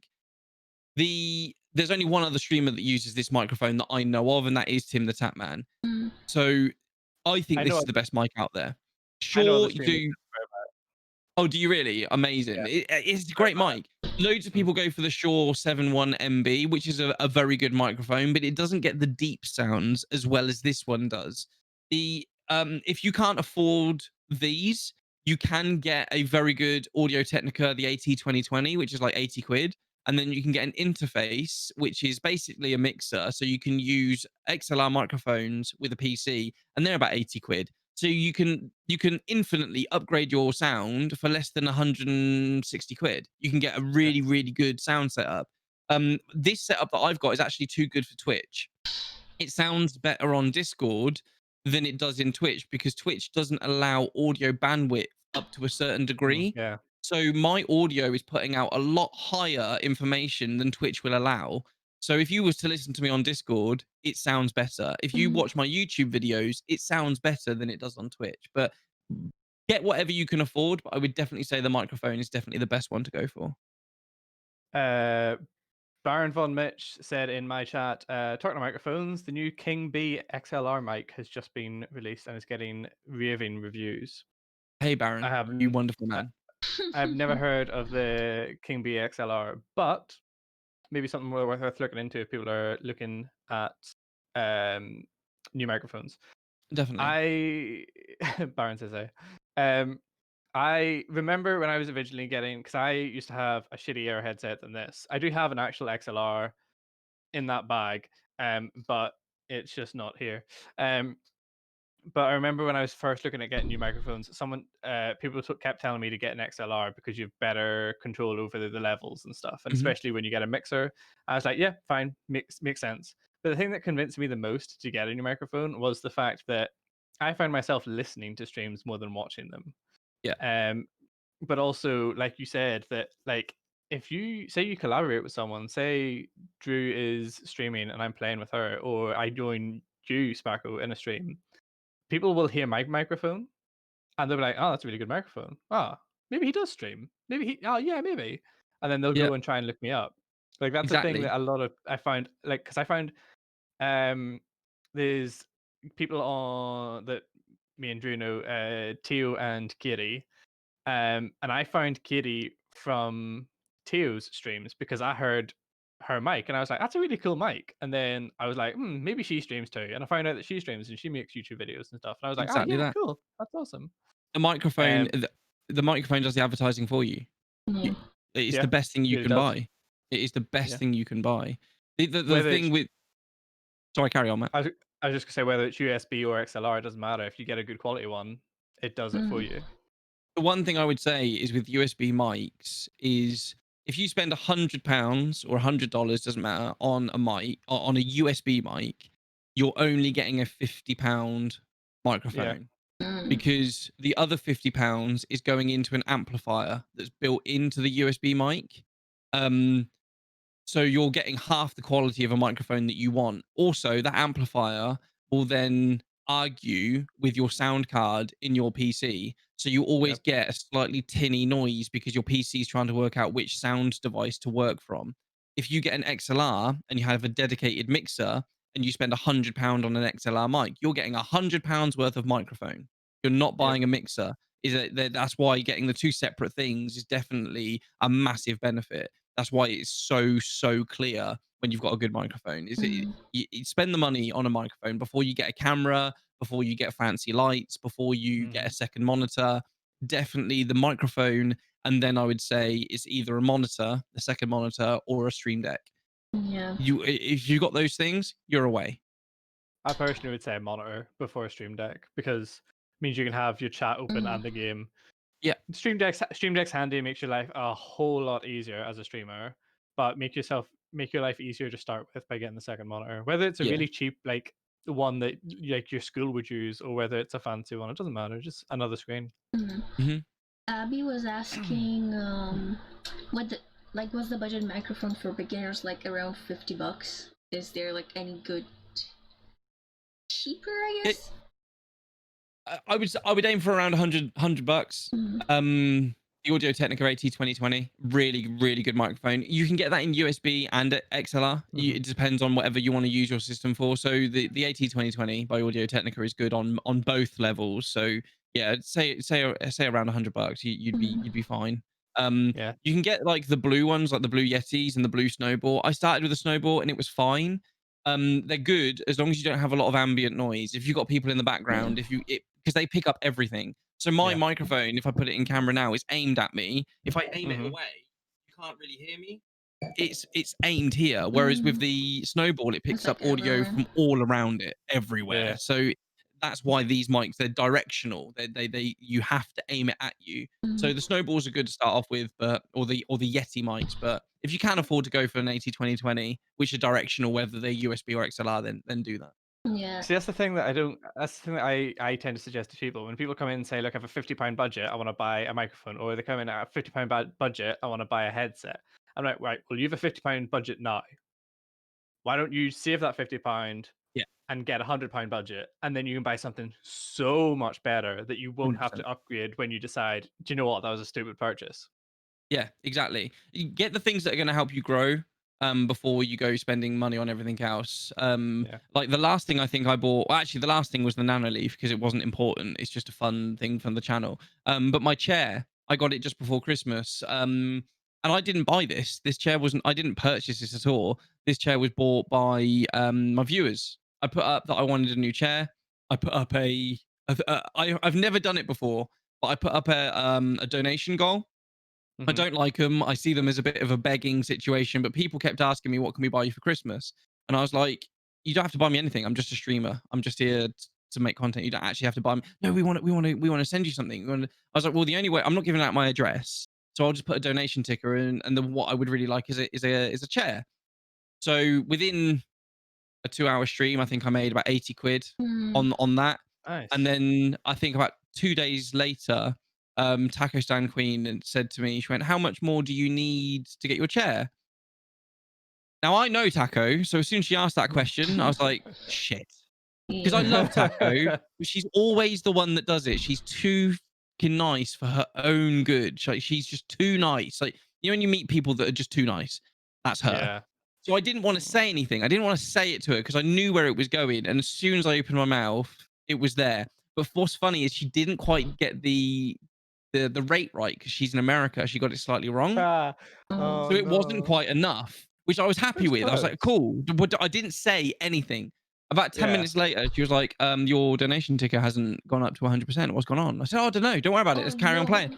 And then she did. She just fucking threw the rest in there. And I was like, Taco, what you doing? Smart. So Ah. she did. She blew it out and she blew it out of the water and she bought the chair for me, which is mad. So her, Seawaddle, and some other people to collectively they bought the chair, but 80% of this chair is Taco's. But Mm. yeah, if you've got a good community that want to help you out, then they will. And I've got a few people in my channel. I mean, over the years, I've been streaming Taco easily over $2,000 in my channel. Jeez. She's mad. She's Yeah. mad. And that's That's just one something. person. There's more than just her. There's other people that do the same shit. Mm. That's something I've always said when I started my channel. I always said that if any money I make off of it is going straight back into the channel or the community. Yeah, So absolutely. if I make those monthly payments, that's going straight back in to make stream more interesting, or to get new emotes for people, or just to have something. Like maybe I try not to do giveaways because like I fear that people will come in and for the giveaway and then leave, and I think that's not fair for the actual community. So I'll Exactly try why and I make don't do it. I'll try and make stream more interesting, like whether that's buying my first Twitch payment. I bought my new microphone. Um, After that, my most recent Twitch payment, I got my capture card so that I could play PlayStation games that people want me to play and try out. I think that's like one of the big things that people are like, "Oh yeah, I'm gonna get so much money." Like when they get their first Twitch payment, they're like, "Yes, now I have money." I'm like, "Well, reinvest it into the stream, and you'll get more money next time." I'm at a really, really fortunate point in my stream now where I've got all the equipment. I don't need any more equipment. I've got everything I could possibly want. There isn't, you know how everyone's got a list of things they want to get and upgrade. Hmm. I want nothing. I don't want anything. I've got everything I want, which is amazing. Now I don't like this is gonna sound awful, but I don't care if people sub to me. It doesn't make a difference. It's lovely, and that level of support is amazing, and I'm extremely grateful. But the most important thing to me is that view. Yeah. You guys, my community, have already supported me to get me to this level. Now it's about the views. If we can Mm. Yeah. grow the views, that is all I need. That is all I want. It's the more of you to come and enjoy my content, enjoy this safe space, and have fun with each other. That's fine. If I see your name in my chat and it doesn't have the sub icon next to it, it's fine. I don't care. You're here. That is the most important thing. Is that if you want to sub, so you can change my colors. If you want to sub, so you can talk in my sub chat in my Discord. If you want to sub for any other reason because you want to go above and beyond, that's entirely up to you. But any streamer that tells you they're not thinking about this is a liar. Hmm. If you Streamers are sitting there thinking, I wonder how many subs I'll get today. Oh, is that person going to sub? Are they going to? I could really do with a sub. If they're going to sub, this would be amazing. So Mm. many streamers think that they do, whether they Yeah. want to admit it or not, they do. And as soon as the sub comes in, like, yes, amazing, there's another one. And that's how it was for me in the beginning. And now I'm at a point where I just don't care. Mhm. Like if you sub, I'm grateful and I think it's amazing. But if you don't, I don't think any less of you because I just don't. And I know people out there that do think that. People out there that like, oh, that girl, for instance, that put out that thing saying, "How could Oh, you watch my Oh content and not yeah. give yeah, me $5?" They're the people I'm talking about. Oh It yes. yeah. doesn't bother me. Yes, I've seen her. She's so controversial, and I don't know why I found more clips of her on Twitter when I went to one of my rare occasions. Yeah, she's I don't Yeah, know. but she was clever because she'd only been streaming for 2 months when she said that, and now she's one of the Mm, biggest names on Twitch. yep. Controversy will make you grow really quickly, and she'd done Yeah, that intelligently. She'd done that on purpose. yeah. Sure, your girl that threw her cat. I don't know if that's the same. I don't think it's No, the same that's girl, but another your No, girl it's one. that, not the like same girl. That's Anna yeeted Lindsay. her cat over her head. The amount of followers and stuff she got immediately because people just wanted to yell at her, and she did really smart things. That she put it in follower only mode that you had to follow her to chat to her, and then after that was getting her a load of follows, she put her chats in sub only mode so that you had to sub to her to yell at her. Yeah, Smart girl, I don't she's know. very smart smart. girl. She's lovely as well. Alinity, I know Alinity through other people. She's actually lovely. And she was going through a really rough time. That's all that was. She was going for a Oh really, really, really? really. So many people badmouth her and talk shit about her. If you go and watch her now, she's not the same way. She got help. She's Thank you lovely. for the She's a follow, lovely, Baron lovely Mitch. I chick, and people appreciate just it. see her the wrong Hello. way because they seen that clip of her throwing a cat, and she's not that way. Yeah, I feel like I have. Go yes.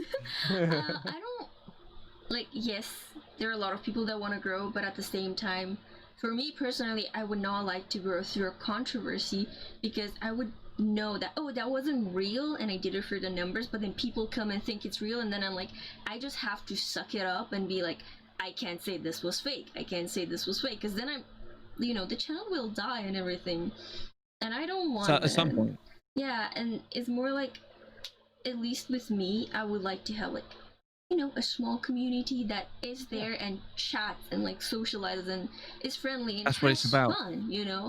And yes, Yeah. the views I guess count. At the same time, they don't when like there are people in chat, but when like there was a thing that I saw with lurking that it was like some streamers don't like when people lurk and they like type in chat lurk and stuff, but like for some people this is comforting because they know there's someone there that is listening. It's not really just a number, like you've seen that person lurk and is there and is listening, so it gives you a boost to talk, because when there's no people in there, like okay, there are two people watching, no one says anything, you kind of get demoralized to talk to yourself. At least for me, I'm not used to talk alone most of the times, and like when you see that lurk, it's like, oh, okay, someone is kind of paying attention, so I kind of have to do something, like, yeah. The problem with the word lurk is it's a red word in Twitch. So Mm. as soon as people Mm. say it, 5 minutes later, Twitch remove them as a viewer, whether they're there or not, from your Oh. Yep. view count. So the Yeah. word lurk, you'll see that a lot of streamers have banned it in their chat because it damages your view count. They've Mm. changed Yeah. it to, I think, candle. I think people it's candle, or they've got another Yeah. word for it. But if people type lurk in your chat to say that they're lurking, yeah, it's nice and the sentiment Mm. is nice, but they're actually damaging your view count by doing it. That's why streamers now are like, please don't say lurk in my channel. Please Mm. don't do Yeah. it, because although it's nice, you're actually going to damage the view count. Oh, The okay. that's a recent thing though, because I remember you used to still get it used to still be counted as a viewer, Thank so you, then you sir. still got that viewer count and that average. But they Mm. recently changed that, and It that's was like why 3 now. months ago they changed it. Yep. Okay. I didn't So know like that. I think lurks are really handy, like as long as you don't say Yeah. lurk in my channel. But I really Sorry, I Yeah. didn't ask appreciate like about your you cam. coming and lurking and having it because it is supportive in its own way. I Um, go in a lot of streams, but I don't talk. yeah. I have that I, I had that problem when because of Darwin Project.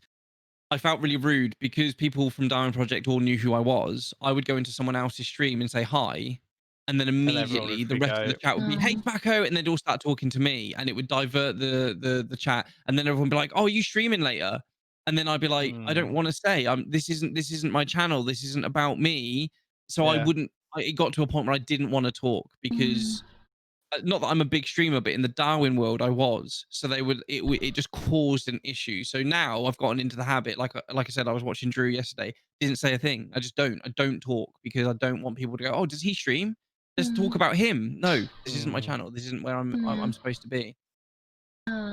Red asked a bit earlier, how important do you think face cams are for Twitch? I've been in some streams that won't rate channels that don't have face cams, so I found that concerning.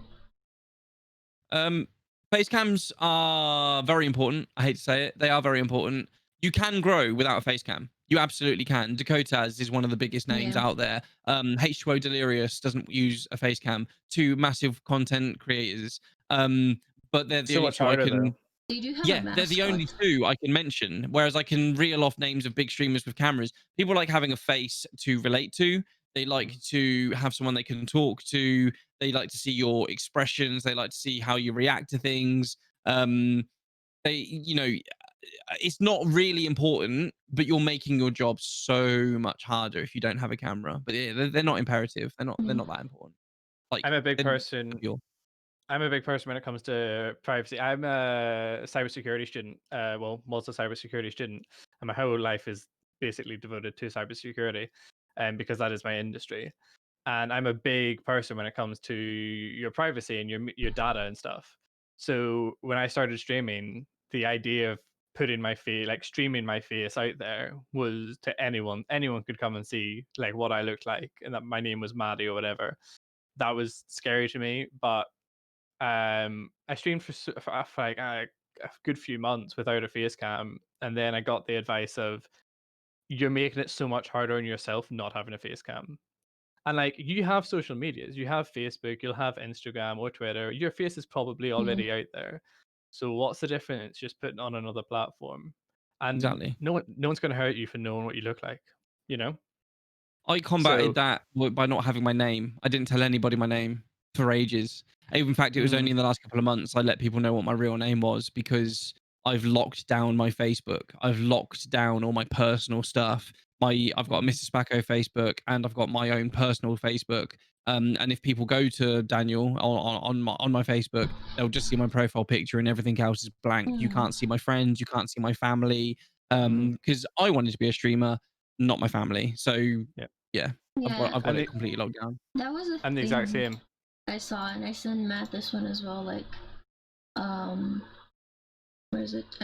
It's about a girl that wants to stream, and like her friend that streams said that you shouldn't use your social media, like your real one, because creeps and sims and everything. And I get that. That's why I made like a different Instagram for gaming, even though I don't use it. But I made another one because I don't want people that come from Twitch, rarely or not, come to my pictures where my family or friends see it and see like random English comments, especially because my language is not English mainly.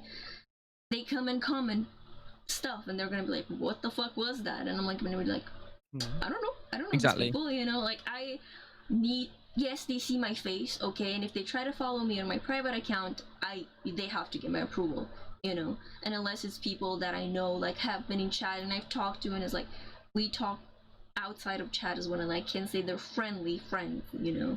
okay, it depends, but I feel like some I've people. got people. Mhm. Sorry, I've got people on my actual Facebook as well that I met through Twitch. Yeah. There are Mhm. a handful, sort of 5 or 6 people that I trust implicitly, and I have given them my address, and they've sent me gifts and stuff, and it's never been a problem. And they're my moderators. I wouldn't have them as moderators of my channel if I didn't trust them. So they do have my address and all that sort of stuff. That's fine. The other side to it is I'm over 6 feet tall and I've got a massive baseball bat. So like I'm not bothered. Come to my house, and everyone knows where I live. Like I don't care anymore. I'm huge. Shit, damn. That was a big thing when I first started out on Twitch myself. Like not like streaming, just started watching Twitch. I met a guy whose name is Steve. Like I've talked about him and I played with him a lot on the channel. But that was before I thought about the streaming myself, and I was like, do you know what? I'm such a security nut. I'm gonna be a little bit creepy. Like this is the first time I've admitted this, and I don't think he knows that I've done this. But I was like, oh, his name is this. That's such an odd name. That's bound to be his real name. So I went and looked up his last name on Facebook because he mentioned something about Facebook. And I was like, found your account. And it wasn't private. And I was like, great, cool. Went and found his Instagram. And then I should start this by saying I'm friends with the family now. Like I That's am cool. Now. very close friends with them now. But like found his Instagram, found his wife's Facebook and Instagram because it said on their Facebook that they were in a relationship. Mm. And Yeah. like it just spirals, and like that freaked me out, which is again why it took me so many months to even to put my face cam on or to put my name as Maddie M, because that even freaked me out a little bit. But I think if anyone else is going to try and do that or put a face cam on or put their name on Twitch or whatever, make separate accounts. Make Yeah. accounts for your channel and lock down your other stuff. Make it all private. Yeah, I've got separate accounts for everything. In fact, my private account for Instagram is nothing like my name. It's absolutely, it's not related at all in any way to me, my name, my family, nothing. I'd have to tell you what the name is for it because it's so random. Mhm. People even look at me now like, what the? And I'm like, it's so people can't find it. It's so people can't find it. This is all it is. And it's not necessarily now. It sounds really big-headed that I'm doing that now. It's not that about that. It's about the probable growth of the channel to the Mm. point where I have to hide who I am. Mhm. I do have famous friends, like I mentioned earlier, in the MotoGP world and stuff.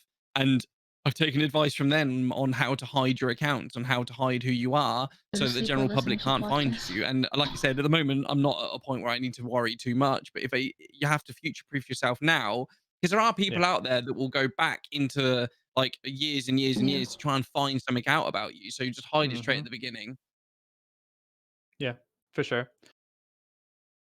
It's something that like a lot of people, a lot of streamers that are starting out, or even just YouTube creators, I've mentioned this to them, and they've been like, "Well, I'm not that big, so it doesn't matter." And I'm like, "But what happens if you get big? What happens if Exactly. overnight, fucking Mr. Beast makes a video entirely about you or something, and then you get huge and you get thousands of followers and subs and stuff? Then everyone knows about it, and they're all gonna look at your Facebook." I went Mm. from 5 Uh, viewers to 200 overnight, literally overnight. Yeah. yeah, Because of Darwin Project. So it's just like, okay, shit. So yeah, if you're not ready, then you're gonna screw yourself over. The first thing you need to do is lock everything down. Absolutely lock everything down. yeah, And for sure. Twitch won't help you. Twitch don't help you with any of that. No. Twitch do very little for anything. Mm. They just care about the money side of things. So you got to be careful with Twitch. Hello. That How you Twitch doing? annoy me when Thank it you, comes to Abby and that. When it comes Red. to privacy and them trying to help you out, because they don't get me wrong, they are a business, they are a site, they are earning their own money and trying to get their own popularity. But at the same Are you time, talking about like they eyeliner or take no eyeshadow? responsibility or try to help Well, I you in any way appreciate if they can get out of it. So this is the thing. This is something I wanted to talk about when it comes to Twitch. You're right. They don't take any responsibility. They don't. They kind of sit back. And Twitch is a minefield. Like for instance, if you go on a bouncy castle, for instance, that person who owns the bouncy castle wants to take money from you, and they're making money, and that's their business. And they have public liability insurance. So if you break your Mhm. arm, if you break your leg, they're insured, and you'll get a payout of some description. Twitch don't have anything like that. Twitch is a dangerous place. If you're not mentally strong enough, or you live with any form of condition of depression or anything like that, Twitch can be really scary. And Twitch have no they don't have a support system. Like if you're a streamer, there should be a button for you, an I need help button, and that should be there to Mhm. help you with mental illness. It should be there to help you with people stalking you. Um, for males and females, there are some very, very good looking males on the platform and very good looking females, and I'm sure that they all get stalked in their own way, shape, or form. They all have women trying to contact them, and women get the same. They'll get lechy men, and there's no support system. There's no help button in my channel on my stream deck. I've never had to use it, but I have a button, and it's literally in bright red, and it says help. And all that does is it will put up the helpline for like the local Samaritans and stuff for people that want to commit suicide. It's got suicide prevention numbers, and it will spam it in my chat. If anyone in Mm. my chat who I feel desperately need help, I've got a button to give them the numbers that they need, because Twitch predominantly is made up of gamers, and gaming is a lonely thing. A lot of people do Mhm. gaming to No get away from the schnacky, we're real world because their professional real today. world is pretty shitty. And they find they find their way on Twitch where it's full of hateful, nasty people as well. So there needs to be some form of support. And Twitch don't have that. Case in point at the moment is with Reckful. Everyone knows Yeah. Reckful, who sadly committed suicide. One of the biggest streamers out there. He had the support from all of his friends. Twitch didn't do anything. The amount of videos he put out and the amount of content he was putting out saying that he was lonely, he's got no one to talk to. When he turns his stream off, he feels sad because everyone's gone. He's got no one to talk to. And the results were he sadly ended his life. He had no one, no, there was no support system, and his job was Twitch. Now, I know if I go to work at BMW and I say, look, I'm feeling really down, I've got these things going on at home, not only will they give me time off, but um, they'll give me someone to talk to. They will give me counseling. They will help me through it. Even with alcoholism or drug abuse, I know for a fact they do it because I've worked with people that have had these problems and they'll talk you through it. Twitch don't do that. If you drink too much on Twitch and get drunk, they just ban you. They don't ask you if you're Right. okay. They don't Nope. send you to like. They don't send you a message. Oh, can we help you? Like you seem to be struggling with this situation. Um, they don't do anything. Nothing. No. They're just interested in making the money from you, and it's really, really sad. That was something that I really wanted to touch on with you because I know you're a genuinely lovely guy, and I've picked up on that in a lot of your streams and chatting to you. But the fact that I wanted to pick up on the fact that Twitch have no responsibility when it comes to helping you with your mental health or your mental well-being or anything like that. Hundreds and thousands of people use their platform daily and stream on it and share their lives on it, and they have no legal responsibility or None. feel like they have any responsibility for it. And I think that is a seriously big red flag for the platform. It's But dangerous. no one talks about it. No one talks about it. No one talks about it. Everyone's got access to stream whatever they're doing live on the internet to lots of people, whether that be self-harm, and that's not just self-harm with like sharp objects. I'm on about like self-harm as in drinking too much or anything, mentally damaging themselves. This is the other thing. This is the key thing with me that people self-harm and they don't even realize they're doing it. Yeah. So for instance, my son he lives with autism. Autism is a part of his life, and it's something he has to live with every single day. But the way I tell people that is, I don't say my son's autistic. I always say to people, my son lives with autism, or Yeah. you've got to see the person before the condition. So Yeah. if I say this is my son, he's autistic. No, that's my son. He's Aaron. He's a human being. The condition He comes is. after that. Yeah. And the amount of people out there that will go, oh, I'm depressed. I hate it when people go, I'm depressed. No, you're Nah. not. You're a human being. You are a soul. You have thoughts. You have a life. You live with depression. You're not just Depression. depression.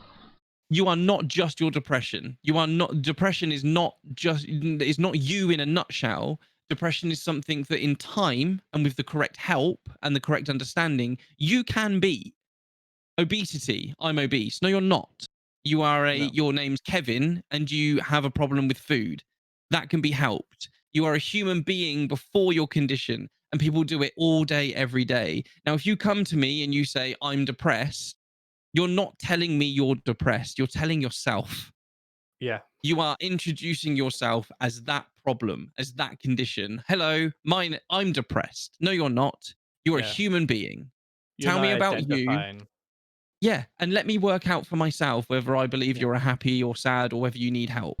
Don't come Yeah. and tell me you're depressed because I hate that shit. You will not that I don't sympathize or empathize with you. You're not. I will be there for you 100%. But the first thing that anybody with these issues can do is realize how they're identifying it and how they're identifying themselves. Now, I'm really fortunate. I'm very mentally strong. I don't live with depression. I don't live with obesity. Maybe a little bit. Maybe a little bit. But I don't live with these issues. I don't live with these conditions. I'm very mentally strong, so I see things from a different point of view. I see it from outside of the box. Family members of mine do live with depression, do live with all these different things, and I always try to explain to them that they need to stop telling people that they are this, that, and the other. There is a different way to Don't look at worry. things that you can beat. It's like there were a lot of things. I feel like you go in Twitch, just knowing the good sides of it. Like, oh, I can do what I like. I can get money from just playing. I can socialize. But I feel like some people, especially being seeing big streamers, you don't see the downside of it because they don't show it. They don't show No, how they're no. struggling after they end the stream. They don't show how much they want, like they think in their free time, oh, I need to do this for the viewers, or like expectations and stuff, until you either see something exploding. I don't know if you know about offline TV, like that was a big thing as well. But like there was some sexual things, and like it's practically a group of a lot of YouTubers. They live in a house. There was a dude that did like some stuff that were not really okay. right, and just lying and twisting everything in his own way. And when that came out, I was really surprised because everything, like, clips, videos, everything was like funny and just great. And then you read that thing and then you see clips and you're like, oh, this is dark now. This is not funny anymore. Because you don't Yeah. see until it slaps you in the face. Like, this was not okay. With Reckless, that was his name, right? Wreckful. Wreckful. I'm sorry, I don't really. He is. I heard of him, but it was Okay. the thing with like, okay, he said that he was sad and everything, but did people really think he's gonna commit suicide? As you said. Oh yeah. Did they? Oh yeah. 100%. Mm. So Wreckful was really good friends with XQC. He was really good friends Daddy, with Tim the it's Tatman. okay. He was really good friends with Dr. Disrespect. He was one of the big names. He knew all of these people. And XQC has since come out saying he wished he'd done more. Like Yeah. he knew he was on this destructive path, and he tried to help him as a personal friend. But Twitch just allowed him to keep streaming and keep making himself feel awful, because every time he turned off his stream off, he was still sat in that flat with no one. So you Mm. go from having like 6 or 7,000 people watching you, or however many, and you feel like you're in the moment. You're with all those people. But as soon as you turn that button off, you realize you're sat in a room on your own. Yeah, but Yeah. at the Now, I'm same fortunate. time. I've got a whole family, but he Mhm. didn't. He had no one. And he's openly saying on Twitch, he's openly saying to people, I feel awful. I've got to go offline. I need to go. And he was being very open about the fact that he wasn't in a good place. Mhm. And Yep. there was no red light. Now, for instance, true story. My son, when he was like 15, he sent a message to a friend of his saying that he feels awful and that he's going to kill himself, and he's got a knife in his bedroom. He sent that over PlayStation Network, over like the messaging service. 35 minutes later, the police were at my door. 35 minutes later. Now, I had no Holy idea what was going fuck. on. He's up in his Mhm. bedroom, and the police are knocking on my door, and they're like, "Is Kane here?" I'm like, "Yeah. Why? What's he done?" They said, "Nothing. Can we see him? Like now?" I was like, "Yeah, he's upstairs." They went running. They didn't give a shit about me or asking for permission. They went straight Mhm. upstairs, straight into his room, and he was fine. He was absolutely fine. There was no knife in his room. It was just a message he sent to his friend for attention. Mhm. But that shows how quickly Sony jumped on that. Sony saw the key words in that message and acted straight away. I can sit here on my stream right now and go, "Oh, I want to kill myself." I don't, but I can say that. Nothing's been flagged to Twitch. Even if everyone now reported it, Twitch are not going to get in contact with my local authorities and make sure they come around and check I'm okay, because people say this shit on Twitch all the time and nothing ever happens. But They're Yeah. not you even put that gonna. message. They're not even gonna email you or shit. They're just gonna. Oh, they anger me so much. They're like You literally. try and put that message through PlayStation Network or the Xbox Network, you'll have the police at your door within under an hour. That's You mad that can't do that it. happened. I didn't know that. I didn't know that was a thing. I Yeah. didn't Oh know yeah, they're they had on it, that mate. quicker. That's mad. To be Yeah, fair though, 35 minutes. a lot of people. I've heard a lot of people complaining about the fact that Sony scan their messages, and they can read your message and what's going on. But honestly, if that's the outcome that can happen, Mhm. That's why they they're can read doing it. everything I'm saying. They can read everything I'm saying. They can If read you've about got the terrible game I just had. if you've got nothing to hide, why does it matter about these people watching what you're doing? Like I Mhm. don't. I've got nothing to hide. I literally not a thing. I don't care if it's going to make this world a safer place and a better place because you want to watch what I'm doing. Watch. I don't Yeah. care. It doesn't bother me. If you want to read my messages to keep my kids safe, I'll give you my phone. Read all my messages. Like it doesn't bother me. That, for instance, that message could have saved my son's life. Yeah. They could their actions could have saved a young person's life. Why would I ever have a problem with that? I I wouldn't. It's another. feel yes. Go. I was just gonna say it's another thing there that Twitch's staff and moderation team, the people that are actually employed by Twitch, not like my mods or your mods, like the actual moderators and staff on Twitch, they are in their like training or their induction, they aren't told to deal with that. They No. are purely there to make sure that the streamer doesn't conflict with any of the basic rules and to make sure that there's nothing that they like a streamer doing a drinking stream or drinking too much. They're not going to get shut down for having an alcohol problem or anything like that.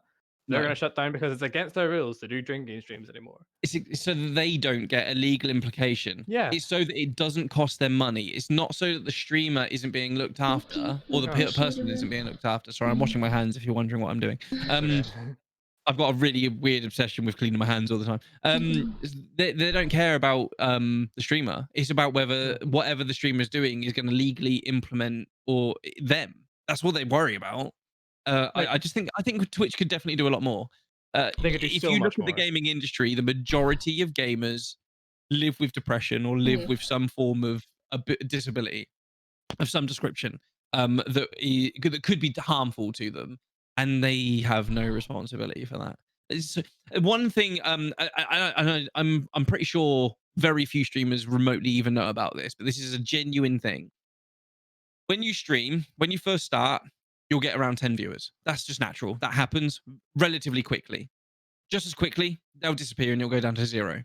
So what you get is initially you'll get oh, this is easy. People watch me. Then you get the sad side when you realize actually no, they won't, because it goes down to 0 again. And you're like, okay, and then you're sitting there on 0, and then you can get to the level that I got to where you've got like 200 people in your chat and it goes mad. And then now I stream and I get like 10, 15, 20, 30, whatever. And that's a low point. Every streamer has that. It will go up exponentially and then it will crash. And it's the people that get upset when it crashes. They're the people I worry about. Don't get me wrong, I'm not inhuman. It is very demoralizing when you start your stream up and there's less people than last time. You think, well, what have I done wrong? Why don't they want to come back? So what I done to combat that, I don't have any view counters ever. I hide the view count. That does a few things. A, I don't know who's watching. I'm not looking. And B, it means the viewer is always getting a real version of you. If your view count goes up to 1,000 and you get excited and you start acting all hyper and crazy, the people that have been watching you when there was 3, you're like, hang on a minute, you're a different person now. This isn't who I wanted to watch in the first place. So the fact that I think hiding your view count is huge. It benefits you as a streamer for mental health, and it benefits your viewer because they get a real representation of you. So that's definitely do that if you're a streamer. Hide your view counts. And if anyone in your chat says, "Oh, you're popping off, you got 30 viewers," call them a dickhead, like straight away. Like, you don't want to know. Don't tell me how many viewers I've got. Don't ever tell me. I don't want to know. That was a big thing when we were going to ask you that, actually, what your view on view counters were. But for me, when I started off streaming, I had it up and I had it sitting and seeing that there was one viewer all the time, and I knew that it was me. And it always ruined that I was streaming to myself. And it really put me down. I ended up streaming. I think my streams at the very start were like an hour because I couldn't like the constantly knowing that number never went up for me was hard initially. Now, like if I turn my view counter back on and I saw that I had 1 viewer and it was myself, I'd be like, yes, I'm still watching me. I love me. I'm great. I had to turn it off. I had to turn it off, and now I'm like when I stream, I'm real. Like if someone pops into my chat, I'm like, oh hey, how's it going? Like I'll chat to them as if they're my mate. Like, but like I'll never know if there's 200 people watching and not chatting. I'll never know that. And that's okay with me. The combat of talking to yourself on stream is to talk to yourself all the time. Honestly, I do it all the time. I'm always talking to myself, like regardless of what I'm doing. And because I do a lot of showcasting, so for those of you that don't know what showcasting is, if you're watching other people play a competitive game, you'll talk over it like a tournament of some description. It's something I'm known for doing.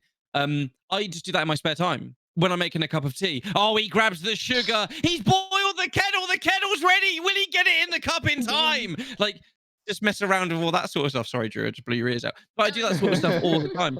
And I do it at work as well. Like when we're like putting a car engine back into a vehicle, and I'll be like, "Has he got the hoist ready? The bolts are ready. The boys are ready. Who's gonna do the bolts up the quickest? Will it be him on the left, him on the right? We'll find out in 30 seconds. 3, 2, 1, let's go." And I do it at work, and people are like, "You're an idiot. Can you stop doing that?" And I'm like, "No, I love it. It makes life much more enjoyable. It makes life much more fun, and it makes me better at what I do on Twitch. Like I'm practicing. Like it doesn't matter what you're commentating on, you can do it. I swear to God, there's been times when my missus has been stood outside the toilet, and I'm like, "He's using 3 bits of toilet paper." She's like, "Can you not?" Can you not I've never done that. That's a joke. I've not done that. You definitely have. We all know I it. will do. I will do. Yeah.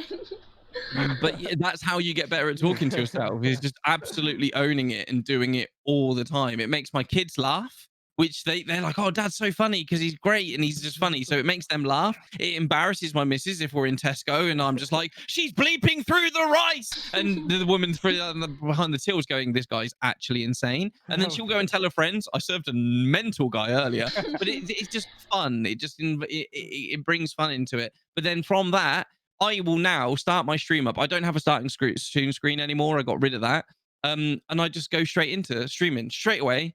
People immediately get me because that's what they're there for, not a starting stream screen. And they just get whoever I am. And I don't know how many viewers I've got when I start. It could be 0, it could be 5, I don't know. But immediately I am me, and I'm good at that.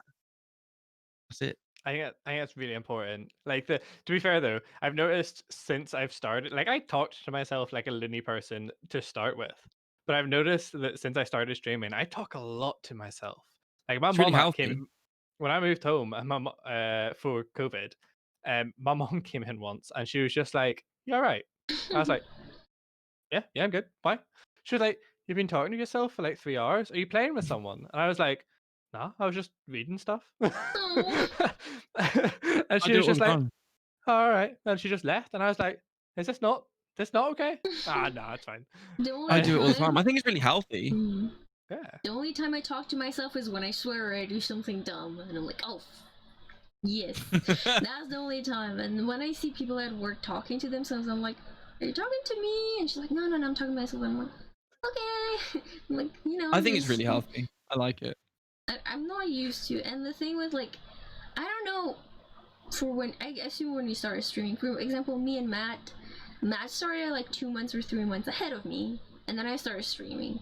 And like it was this thing, like Matt wanted to help me grow, and he would rate me, and then some people from him came to me, and it was like the thing. I started growing, he started to go down, and I've had this as well. Like some people started to stream as well recently, and obviously some people got really excited, and I guess they went to them, and that was like, for both me and Matt, I guess it was like a blow. We were like, what are we doing wrong? Because people are not like watching us anymore, like they're not chatting to us. We do something wrong, and these people are doing something good, and like, what can we do? Especially if you see like a drop in the middle of the stream. No matter if you see the count or not, you can see the activity in chat. Like you see. Never take it personally. Yeah. It goes back to the Mars bar thing. Like if you're eating a Mars bar all day, every day, and someone offers you something else, you're gonna go for something else. If I've been sat in there watching Matt for the last 3-4 weeks, and I'm watching is his stream, and then suddenly Yeah. Drew comes along, I'm gonna be like, "Oh, this is someone new." And even Mhm. better now, I can watch Drew and still hear Matt. I'm getting best of both worlds. You know what I mean? So all that does is you're immediately going to remove Matt of his viewers because they can still hear him, so they still got his content, but they're introduced to something new. So you're basically giving them a Snickers and a Mars bar wrapper. Like, Yeah. don't do that. Like, it's really friendly, and streaming together is always a really good thing. If you've got a group where you grow together. I'm not a fan of organizations. Orgs are never good because they want a dip of your money that you're making. Try and stay away from organizations because they're an organization. They want to make money. That's what they're there for. So try and avoid those. But if you've got a good group of friends and you want to grow together, that's great. So it was the same thing that happened to me. Is a guy in my chat was like, "Oh, can you raid a friend of mine?" I was like, "Yeah, we'll raid him." Raided him, and then all my viewers kept going back to him, and I never saw them. They would never come back to my channel. And originally that hurt. Originally that I was like, that hurt. And then I thought, actually, that's a good thing. That's actually a really good thing. I'm pleased with that because they have found content that they can associate with better. He's more their sort of person. and that's good. That's what Twitch should be. It should be about finding people you can relate to. So if they couldn't 100% gel with me or relate with me, that's fine. They've gone now, and we'll make a new community. I've had about a million different communities in the years I've been streaming, like different regulars, different people. I've got a handful of, I'd say, 10 people that have been there from the beginning, that are still there every day now, that still talk to me, that have got like, I've watched Mr. Spacko for like 8 months in a row. Oh, wow, you watched 8 months of your life watching me stream. It's mad. Mhm. But your communities will always change. Your numbers will always go up and down. Even if you look again, I bring him up again because I love the guy. Even if you look at Tim the Tap Man, some days he'll have 10,000 people watching. Some days he'll have 40,000. If he's playing Fortnite, it's like 40 or 50,000. If it's World of Warcraft, it's 10,000. Everyone's numbers goes up and down. Mhm. Don't get bogged down by the numbers or how Yeah. active your chat is. If you get really good at talking to yourself, it doesn't matter how active your chat are. Chat are there to help you and give you things to talk about, but predominantly concentrate on yourself, you enjoying the game. If you are enjoying the game and you're having a laugh and a giggle and you're having a great time, people will feed off that energy. It's like, have you ever seen the study where someone will go on a train and And they'll they will just start randomly start laughing? Yeah, everyone is. Yeah. Randomly. And everyone else around them will start laughing and they don't know why. Yeah. It's like with It's the infectious. yeah the what If do you you go to a stream and someone's literally just looking at their phone doing that, you're gonna look at your photos.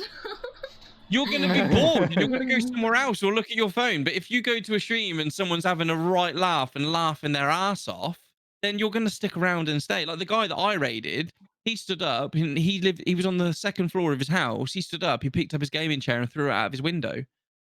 That was really funny. And that's why people kept going back to him, because he's just hilariously funny and he's constantly doing stuff like that. Mm. And that's why people will watch him.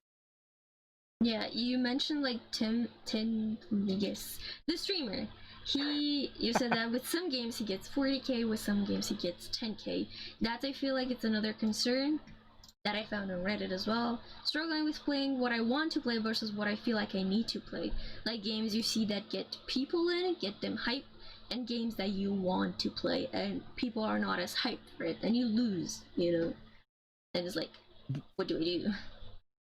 That's where you get real followers. That's where you get people Mhm. that are there for you as a person and not for the game you're playing. They are Yeah. there just because they enjoy you as a human being. It's as simple as that. People need to see Twitch as a popularity contest. If Mhm. if Yeah. people want to be with the most fun person, they want to be around the funniest person, the person that can give them the most laughs, not necessarily the person that's wearing the shiniest shoes. It shouldn't be Mhm. about what they're wearing or what they're doing. It's the person. And that's what wins popularity contests. That's people like, the person, not what they're doing. Um, yeah, if people are following the game you're playing, you've got a bit of a problem because you can't Mhm. ever change your game. But you watch any streamer, it doesn't matter what level of streamer, it doesn't matter what, anything along those lines, any level of streamer, if they change their game, their view numbers will change. Yeah. There's always Yeah. going to be those people that are just interested in the game. It's just more noticeable at a lower level. If you're going from 10 viewers to 2, you're going to notice. That's Yeah. going to hurt you. If you're going from 10,000 to 8,000, still got 8,000 people watching your Yeah. channel. You're not going to care quite as much. Yeah. So there's the difference. There is the difference. Mm. It's just yeah, I think it's just hard for people to really bring it on to themselves to just accept it, Yeah, it can be hard. It can be hard to accept the fact that people But don't want to watch you. once you do though, it makes it a lot easier. Once you realize like the a lot of our me and Drew's friends that have started streaming, like Timid and one of our friends Latte, um, if they were watching this and they had heard you say all that there now, I think it would ring so much with them, because then like they'll not go through what me and Drew or maybe even you went through. Like they'll understand that, and then they can change their mindset now before it happens to them. I think Yeah. it'd be really good for them because Uh, like it's different to you being told it by like if I was to tell them that, like they'd take it with a pinch of salt, but for all three of us to be agreeing with it and for you to come right out and say it, like it I think it makes a big difference. it happens. I can't emphasize enough how I literally went from no viewers when I first started, got affiliate in 8 days, went all the way up to over 200 viewers, and then plummeted down to like 3 again. Mhm. It happens, and that's going to knock anyone's confidence. And you're gonna everyone, including me, has days where you're like, I'm just not going to bother doing it anymore. I like, why do I put so much effort into it? And then I think, well, if I don't do it, what else am I going to do? Yeah. I'll just be bored. So I may as well do it because I'm Yeah. going to be gaming anyway. And then I continue. And then I got that thing in Taco when Taco said to me, "You're actually going to do something with this. You're actually going to go somewhere." And then I look at the people I've met. I've played games with XQC. I have played games with CDN the Third. I've played games with Omrecker. I was supposed to play a game with Tim the Tatman, but he pulled out last minute, which was an Oh. absolute nightmare. Oh. I know, right? Absolute Oh, nightmare. your idol. I've had I know. I've had XQC talk about my channel on his when he was streaming, Mm. talking about me. I've got a YouTube video on it. Now, all he done was mention me and mention my name and mention my channel, and I got over 100 followers in under 5 minutes. My lights flash when I get a follower, and my room was just going absolutely mental. I was like, That's "What is so going good. on?" It was insane. I've got partnered with Virgin Media. I'm partnered with Darwin Project. I've spoken to the lead people at Amazon Gaming. The head person that runs Amazon Gaming watches my channel and emails me from time to time. The connections I have made, the people I speak to, is crazy. I'm partnered with Overclockers, the people that built my PC, so now I get PC components cheaper. Like, just in the years I've been streaming, the people I've met, and I'm like, that wouldn't have happened if I hadn't have put myself out there. So it's definitely worth doing, and your view count will change in time. It will grow in time. But if you're feeling that pressure, if you are feeling that emotion, it's going to come through on camera. It's going to come through on Mhm. stream, and people are going to see that you're frustrated. They're going to see that you're stressed. They're going to see that you're bothered by the fact that no one's here. And then what will happen is you'll get the trolls come in and go, "No one watches your channel, you're shit." And you'll be like, "Oh, he's right. I'm going to stop streaming." Whereas if you sit there and go, "I don't care that no one's watching because I'm enjoying the game I'm playing for me."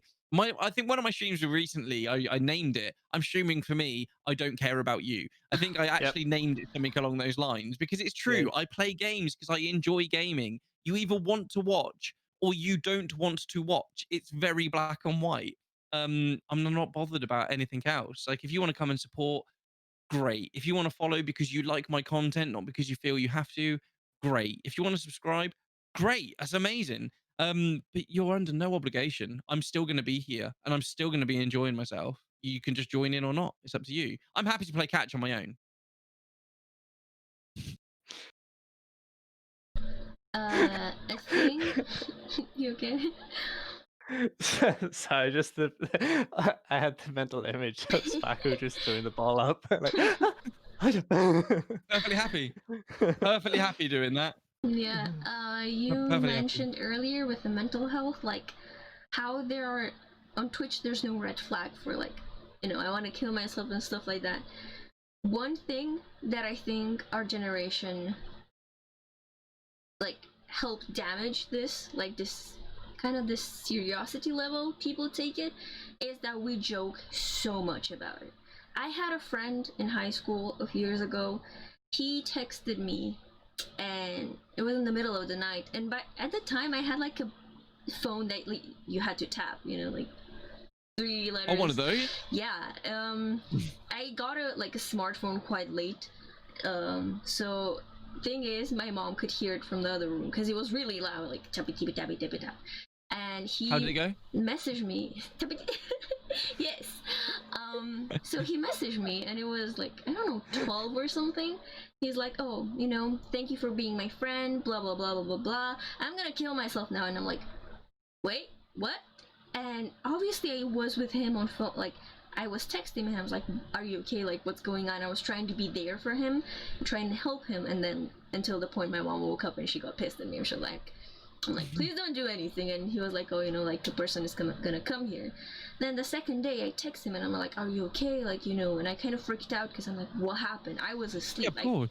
And then he's like, Yeah. "Oh, that was just a joke. Like, I wanted to see how many people would react to that type of thing." And I'm like, what? I got so pissed at him because just imagine if that was real, and I would have blamed myself if he was dead by the morning because I was not there to help him. And that's just, Yeah, this shit happens. that frustrated me so badly. I was like, that's not a joke you make, Did you see recently in Dr. Lupo's channel? No. No. You see what happened recently? He had say 35,000 people in Mhm. his channel, all chatting away. And someone in his channel said, "Dr. Lupo, thank you so much for all the support, all the content you've given me. Um, I've loved watching you over the years, but I'm just not happy with where I am in life, and I need to end it. So I'm going to Mhm. say goodbye now. I'm going to end my life." And it was a really sincere message. Like, this wasn't a look at me. It was Mhm. this is what's going to happen. I've come to this point in my life where I can't find any happiness anymore. And considering the amount of messages that fly past Dr. Lupo, he saw that message. He immediately backed out of the game he was on. And there's video, you can YouTube it. This is what happened. He backed out of the game he was on and he said, "Mods, right away, can you get that name for me right now?" And he got on the phone and he started emailing people. He's like, "Dude, message me, stay talking to me." And it's like a 10-minute video of him telling that guy to keep talking to him. And he kept him in his chat and he's typing to him and he's writing back. He's like, "Dude, just speak to my mods." And my mod and they found out where the guy lived. Twitch didn't do anything, didn't get involved. This was all Dr. Lupo and his mods. They found the guy and saved his life. He was genuinely going to kill himself. Lupo saved that person's life because of that Mm. one comment he read in there. And still to this day, there's not a button on Twitch as a red flag of "I need help." Yeah. That's ridiculous. Yeah, Dr. When Lupo was that? When was genuinely saved that? that person's life. YouTube it. Let me see if I can find it. Because I don't Yeah, know if can you know this, someone but I've got multiple monitors. Oh, can someone in my chat send that to me? I really want to watch that. Also, I feel like that could be an entire movement by itself. Just like consider the amount of people that could just Just Google at Dr. like Lupo on at YouTube and it gives you that. Yeah, Dr. Lupo saves kid from dying on stream. Mhm. Which one's Matt's channel? Is it this one down here? There's the Yeah. video there. thank you, bud.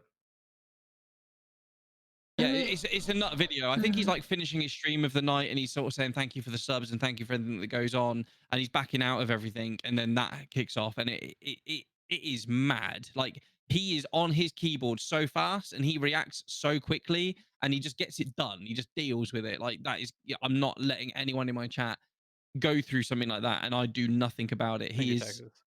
He's insane. He's insane. So streaming's not But easy. The other side to it is people see you as this happy-go-lucky, fun person, and if they're having trouble in their life, they will reach out to you because they feel like they're your friend, and they'll be like, "Dude, I'm struggling with this," and they think they're the only person that's messaged you and said that. Whereas you don't Mhm. know this, but the streamer's probably just got 6 messages from other people that are also saying that they're struggling. You've yeah, damn you, Spacko, says Texas. yeah, You get people all the time. I get it. Even though I'm a small content creator, I get messages from people that watch my channel that say they want to kill themselves.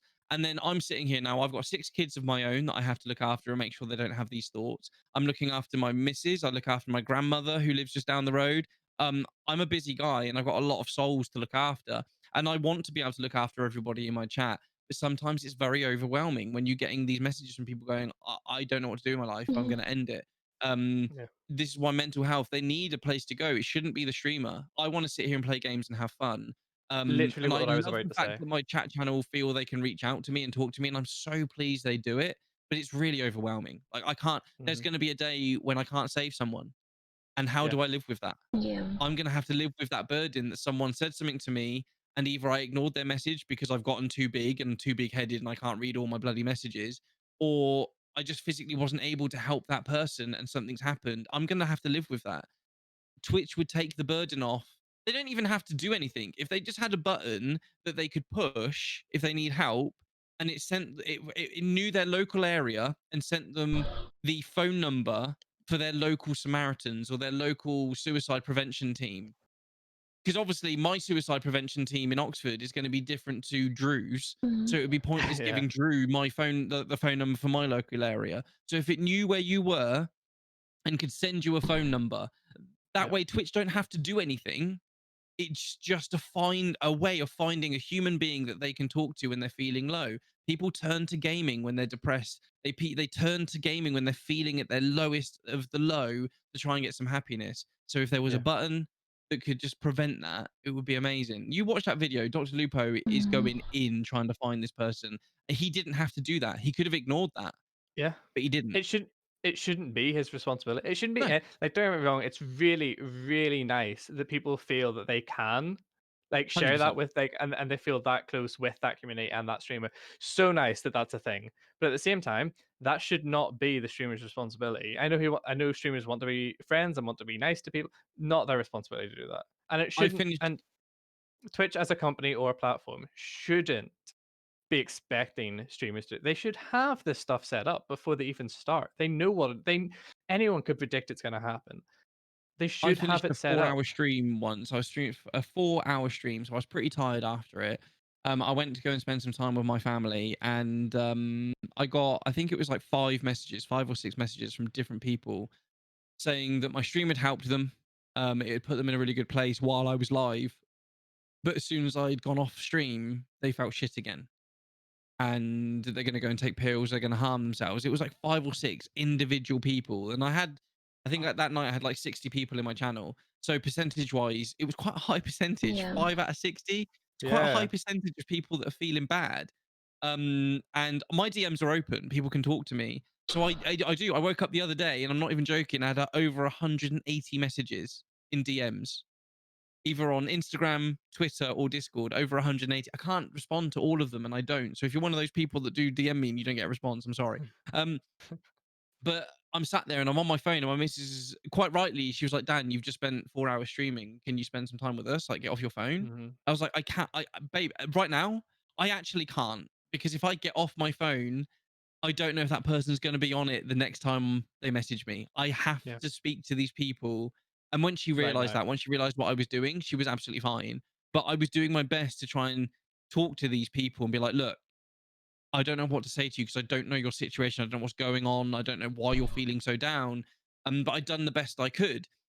Luckily, I haven't had these messages in a really long time, and I'm hoping they don't come back. Not because I'm selfish, but it's one hell of a burden. It Yeah. is a huge burden. The next time I hit go live and that person isn't in my chat, this has happened. Yeah. For those of you that know me, and do know me very, very well, you'll know one of my mods, he died. He was talking to me and he was like, "Dude, I'll be back. I'll be back in a bit. I've just got to go do something." And he never came back. Mm. And I went to his funeral. I carried his coffin. His family asked me to carry his coffin. That's hard. That was hard for me. He was in my channel. He was in my stream. He was talking to me, and he said, "I'll be back," and he wasn't. That's hard. That's hard. That's hard for me to cope with. And I talk to his mum every day.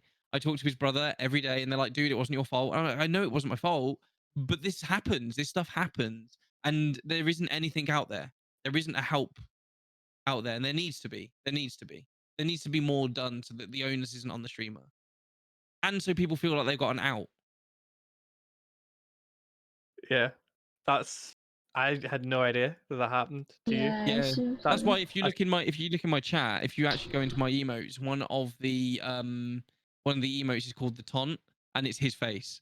He was one of my best oh, mates. I've known him for 15 mm, years. Um, he he had it pretty rough, bless him. He was in a lot of debt and stuff. He was a nurse. He was a mental health nurse, believe it or not. oh, yeah. And he oh, so he saw things like, he saw some pretty dreadful stuff.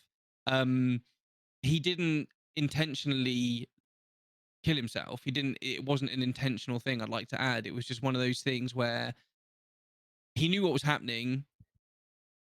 He was having an asthma attack, and he just responded really slowly. And he kind of, it was kind of the, I don't really have the will to Mm, get up and deal with this. He took his inhaler, they called the ambulance, and it was just too late. Like, I don't know if any of you suffer from asthma, but you know when something like that's about to happen, and you act immediately. And he just took his time, and that's what he shouldn't have done. And it'll be hard for me. Like, did he feel like he had to mod my channel because people were talking to my chat, so he didn't go and get his inhaler? Could I have spoken to him more? Could I have spoken to him off stream? And these are things that I'll always like struggle with. Yes, he died of an asthma attack, but it's the story around it. It's the ongoing things that I knew that was going on with him. It was everything else. Should I, when he said I'll be back in a minute, should I have turned my stream off at that point and phoned him? Like, if there was a button on Twitch underneath could everyone's chat that they could yeah, hit I and go, "I feel need like help," it would it help. was like, It would help. It would massively help. Yeah, my emotes Tontonator is the taunt, and it's his face, bless him. I Yeah, because I've seen your emotes, and I always wondered what it was, but I never wanted to ask in case it was like a thing I was stupid about asking. No, not at all. I've said that'll always be his face will always be an emote in my chat. It's not the best emote. It's not the best. It's not the cleanest image. But no matter how big my channel ever gets, that emote will always remain, and it will be for people that knew him as a moderator. It will be for people that knew him when they followed my channel when he was a moderator for me, and they used to chat to him. For those of them that were there for that moment of his life when he was there, they'll know what that emote's for. People don't have to understand it. New people to my channel, and if people want to know about it, I'll explain it to them. But they don't have to. No one has to know what it's there for. I know, and I stream for me. My channel is for me, so I know what it's there for. That's such a hard thing for you to go through, and something that you shouldn't have had to go through. Don't get me wrong, obviously he's your mate and everything, but you shouldn't have had to go through that because Twitch should have had some sort of way for him to for not for him, but for people that do have that, and they should have something for the streamer, for you who went through that, who struggled with that, As you know, as a something or streamer, you can something go to talk over, through. you can hover over anyone in your chat now. You can click on their Mhm. name, and it will tell you all the information, how many times you've had to time them out, how many messages they've put in your stream. It gives you all the information on that person. What it doesn't Mhm. have is this person needs help. Twitch, can you Yeah, get involved with them? That's what it and they would should. need. Yep. Just a button. This person needs help. Twitch, can you respond to this person? Hmm. It's a simple button. It's a simple thing. Yeah. It's simple. Doesn't need to be huge and massive. Just Yeah. simple little help button. And it wouldn't cost them any money. It would remove the onus from them. If they had a button that the streamer could click on that person's name and say, get that person help, and all it done was whisper this person a Samaritan's phone number, problem solved. Problem solved. Twitch no longer have a responsibility or a need to help. They've done everything they can, and that person will receive the help they need if they ring that number. Yeah, And if but they don't ring that number, the onus is on them, not yeah, on Twitch. how many people Yeah. would actually call it? That's the question. Because I feel like a lot of them just already think that this is done. Like, this is, this is not gonna get better. Because I feel like that's why most of them end it. Because they don't believe in that number that is gonna help them. Nothing else has helped them, so why would this number help now? And It, I think it could be something though that I don't know. I'm not in that kind of a state, but like if the message even sent them, "Hey, such and such," like if you pressed it on me while I was in your chat, if it said, "Hey, Spackle was worrying about you. You okay? If you want to chat to someone, you could call this number," and then it could give them the number. Like it could, like I think it would mean a lot to people. Like that fella that was in Lupo's chat, if he had got a message from Twitch saying, "Hey, Mr. Lupo was really worried about you. He's hoping you're okay." He contacted us to make sure that you have someone to talk to. Yeah. It That shows would have someone meant cares. so much to him. It just Don't get me shows someone wrong. cares. Someone gives a shit. Like, oh, hang This on, someone does show, care about me. yeah, it's mad. Yeah, it could do a lot. It could do a lot to help Twitch and their platform. the thing with like suicide, because my dad tried to do that twice, and for the first time I was there, he explained after that why he decided to do it was just because at that point it looked like the only option. He had just like adrenaline rushing, and it's just he just did it. He just wanted to try to do it, and I feel like if you don't have a person there that helps you go through that adrenaline point until you're like, clear again, then you're done. Because a lot of But people do shit that is just like on the, it's just there. Like, oh, I can do this. these people on the phone though, they're trained in that sort of stuff. They're trained in like pulling people down from like standing on top of buildings and stuff. Like that is their training. They know exactly what to say, who to say it to, how to get them help. And I think it's just a matter of getting that onus. I mean, my dad tried the same thing. I think that's probably why it hits hard with me. My dad tried to do the same thing, but my dad was a little bit different. To combat that, he ended up getting tattoos. He got cut written across his neck to cover Okay. up the scar. And you know when you're cutting a piece of paper, you've got the scissors. He No. had the Yeah. scissors tattooed with the dot line, and then he had the same on his wrists. So I Oof. was like, Dad, why have you got that done? And he was like, so I never forget. Like, okay, Oh. cool. But it's just how you combat stuff. But I think with the having the phone number at least just to take the onus away from the streamer, and the onus away from Twitch, and just so that people know that there is help out there, I think it would be a huge step forward. A huge step forward in mental health. It would. It really would. Especially for a platform that's so well used and so well known. It's massive. Should have It's been one a of the biggest. should have been It, should have been a thing by now. It should have been a thing from the start, but it definitely should have been a thing by now. you just look at the amount of people that live with depression that play games. The numbers are astronomical. It's mental. So many people use it as an escape. And this is the biggest gaming platform there is, and it has no help. It has nothing.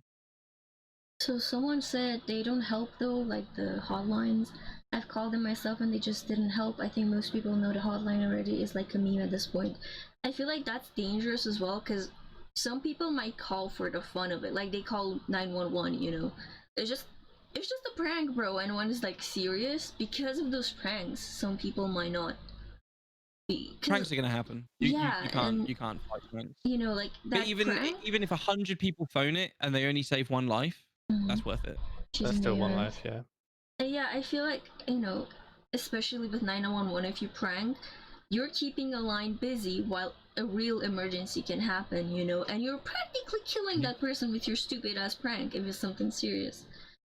I don't know what Sense it's like in optimism. other countries, but in the Yeah. UK, you can get arrested for that. So Yeah, Yeah. I mean, I feel like everywhere is like this, but then it's like, yeah. I don't understand. And the thing is you can tell when someone's doing it for attention or doing it as "oh, kill yourself" or "oh, I'm going to kill myself." You can kind of tell from the way people are talking whether they're messing around or whether they actually genuinely need help. You can see a cry for help a mile off. People that are genuine about this sort of thing, they word themselves in a very particular way. Kids that are just messing around, yeah, you can definitely tell the difference in a message. Like the fact that Lupo probably gets those messages all the time. Yeah. But that particular one, yeah, that stuck out to him for a reason. It was worded well. It was a very sort of goodbye type message that wasn't just some kid being an idiot. It Yeah, was victimizing themselves, like, oh, my life is so shit, and I'm gonna kill myself. And yeah, it wasn't any of that. It wasn't Mm-hmm. any of that sort of stuff. It was a genuine, I've come to the end. I don't feel like I can move on. I'm saying goodbye to you, Lupo. Thank you so much for all of this content you've given me. You've kept me sane for a really long time, but I just can't cope anymore. It was a rather than I fucking hate my life. My parents have grounded me because they caught me drinking vodka. It wasn't one of those, you know, it was a genuine, this person needs help. I think it needs to be in Twitch. It needs to be a thing. We should start a hashtag Twitch health, trend. mental health, yeah. Yeah, Twitch mental And- health, something along those lines. Yeah. The thing is, I've seen, I think, like, after Breckful or something died. Well done. Thank you. Like, I feel like a week after I saw on Twitter another streamer killing herself. I didn't look into it because I don't think she was as big, but it's like this thing with, like, you see your content creators are killing themselves, and like you're a big. I feel like here it might be a problem with the streamer as well because they feel like they owe everything to Twitch and they have to give a lot of content and then ignore the real life aspect. But then it's like Twitch as well is like it's a combo of both, especially with him because he said in real life he has no one. Twitch might have helped with that, but at the same time he didn't help himself. Maybe I don't want to talk badly of him because I know he was engaged as well, you know, from what I know. It's more like I don't know, it's just sad because like if all the big Twitch streamers are just gonna end it like this because of the stress, what is Twitch gonna do? Yeah, they're new like pleb streamers, but then they all end like that because there was like an article about like the mass effect of like suicide in like popular people because oh, if this person did it and you thought of this, oh, like they did it, so I can do it as well, you know. It's that type of dumb motivation that some people get, is like some type of cult type of mentality, like herd. I don't know exactly how to explain it, but it's a thing apparently, and it's really damaging, especially for the I think people the higher that you go, knew. the worse it is as well. I think that the bigger you get, the worse it's going to be. Right. At my level, I've got nothing to lose, really. Whereas if you get to a big level and you've got 40,000 people in your chat, and 5% of those people are messaging you constantly saying they want to kill themselves, that's a lot of people. You're talking thousands of people sending that person messages and trying to get hold of them or being negative or down. That's going to bring you down mentally and emotionally. And Yeah. you've got something to lose. You've got 40,000 people. Like, if one of those people do kill themselves and leave a note saying, "Oh, it was because of this person didn't help me," you've got your whole career is going to be crashed. Everything, you'll lose everything. Yeah. Robin Williams, one of the most famous Yeah. actors out there, killed himself because he didn't believe that there was any help out there for him. One of the happiest, most successful people had it all to lose. The stress of losing something you've created, the stress of losing your progression in life is scary. The people that don't have anything to lose don't really care. I think the higher you get, the worse it's going to be. Definitely, the worse it's going to be. Mhm. There needs to be a support system. It really does. Definitely. It doesn't take much. Whether like it doesn't need to be a bunch of like they don't need to employ their own like set of help people. No, Literally something as small as that button to send out that whisper. I think if Twitch tried to get All their it own really. self-help people, that would be the worst thing they could possibly do, I because actually agree. it could, because then they've got to Yeah. hire people and train them, Yeah. and And they wouldn't. they've got no experience or whatever. They've got to No. train them and find a way for it to work. Let's be honest, a lot of the stuff that Twitch does doesn't work. It's like, it's pretty horrendous. Like, the amount of people for years that have complaining about the sexual harassment claims and stuff on these big streamers, and it's taken them years to get around to actually doing anything about it. Yep. Do we really trust them to hire their own people to help people with mental health? No. I would, I would say it would be more damaging if they tried to run it themselves. I think it would be much better if they just had a phone number for a professional organization that are already active and already doing it. Yeah, Twitch shouldn't do it themselves. But I just think it's something so small and so simple that even they could advertise it. They could actually advertise, "We support mental health and people that are struggling. Here's Yeah. this number." It would do amazing wonders for them. Do That, like, such a big advertising thing. wise, it would be a Yeah. huge boost. They're the only streaming platform out there that would have done it. I know Mixer isn't a thing anymore, but they Yeah. didn't have it. This new streaming platform that is apparently starting, they might have it, but they don't currently. They Like would be the only ones literally, out there. It would be groundbreaking, and it would it, be so simple. it couldn't do any harm. It No, literally couldn't do any bad for them. Yes, no, maybe might cost them a little bit for a developer to put it in. yeah. But that's it. They'll not lose anything. If anything, they're going to gain money from streamers that are supporting it and for it and think it's great and the publicity Exactly. doesn't take much, but they just won't. Yeah. Sorry, I'm just saying on CCTV, my daughter's come home and she's had a haircut. Does it look nice? It does, bless her. She's been going on about it for ages, about her hair. During quarantine, she let her friend cut her hair. She's like, "She cut this much off, and I told her not to do it." And she's been fuming since No, she you just just got back did from the more of hairdresser. it. No, Oh. you know what she said to me? She goes, "When she wants me to cut her hair, I'm cutting that much off. I'm going to show her." I was like, "That's not quite how this works. You both going to end up bald if you do this." Revenge. Cherry Kitten said the issue is they can't prove the sexual assault without going to the police. Harassment is another issue. Could do something about that, but it's also part of the job at this point.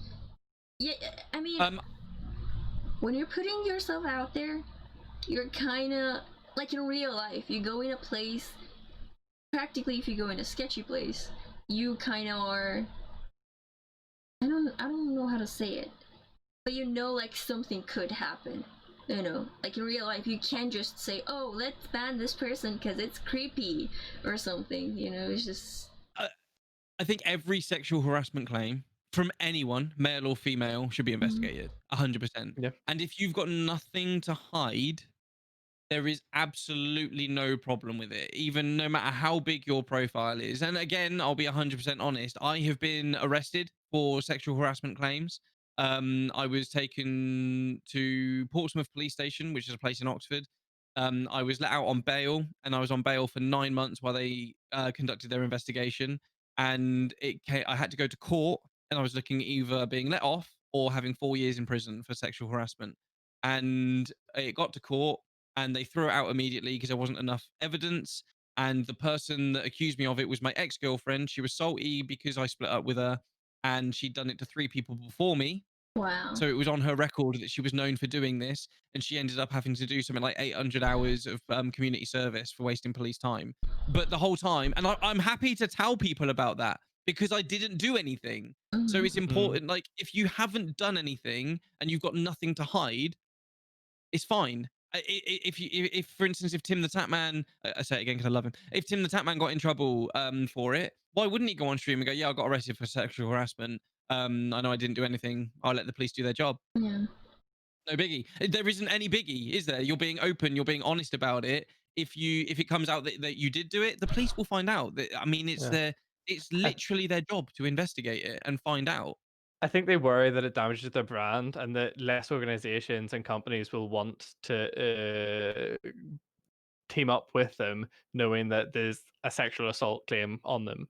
Which, don't get me wrong, I understand it from a company's perspective, but at the same time, as a streamer, like there will be other companies, and you just need like if you didn't do anything wrong and there's genuinely not a concern with it, why not? Why not let it? I think it's one of those things. No company is going to drop you for being investigated. If it comes back and nothing happened, then great. If it comes back and something did happen, then drop them. But you can't you can't judge somebody until the officials come out and say, yeah, this did or this did not happen.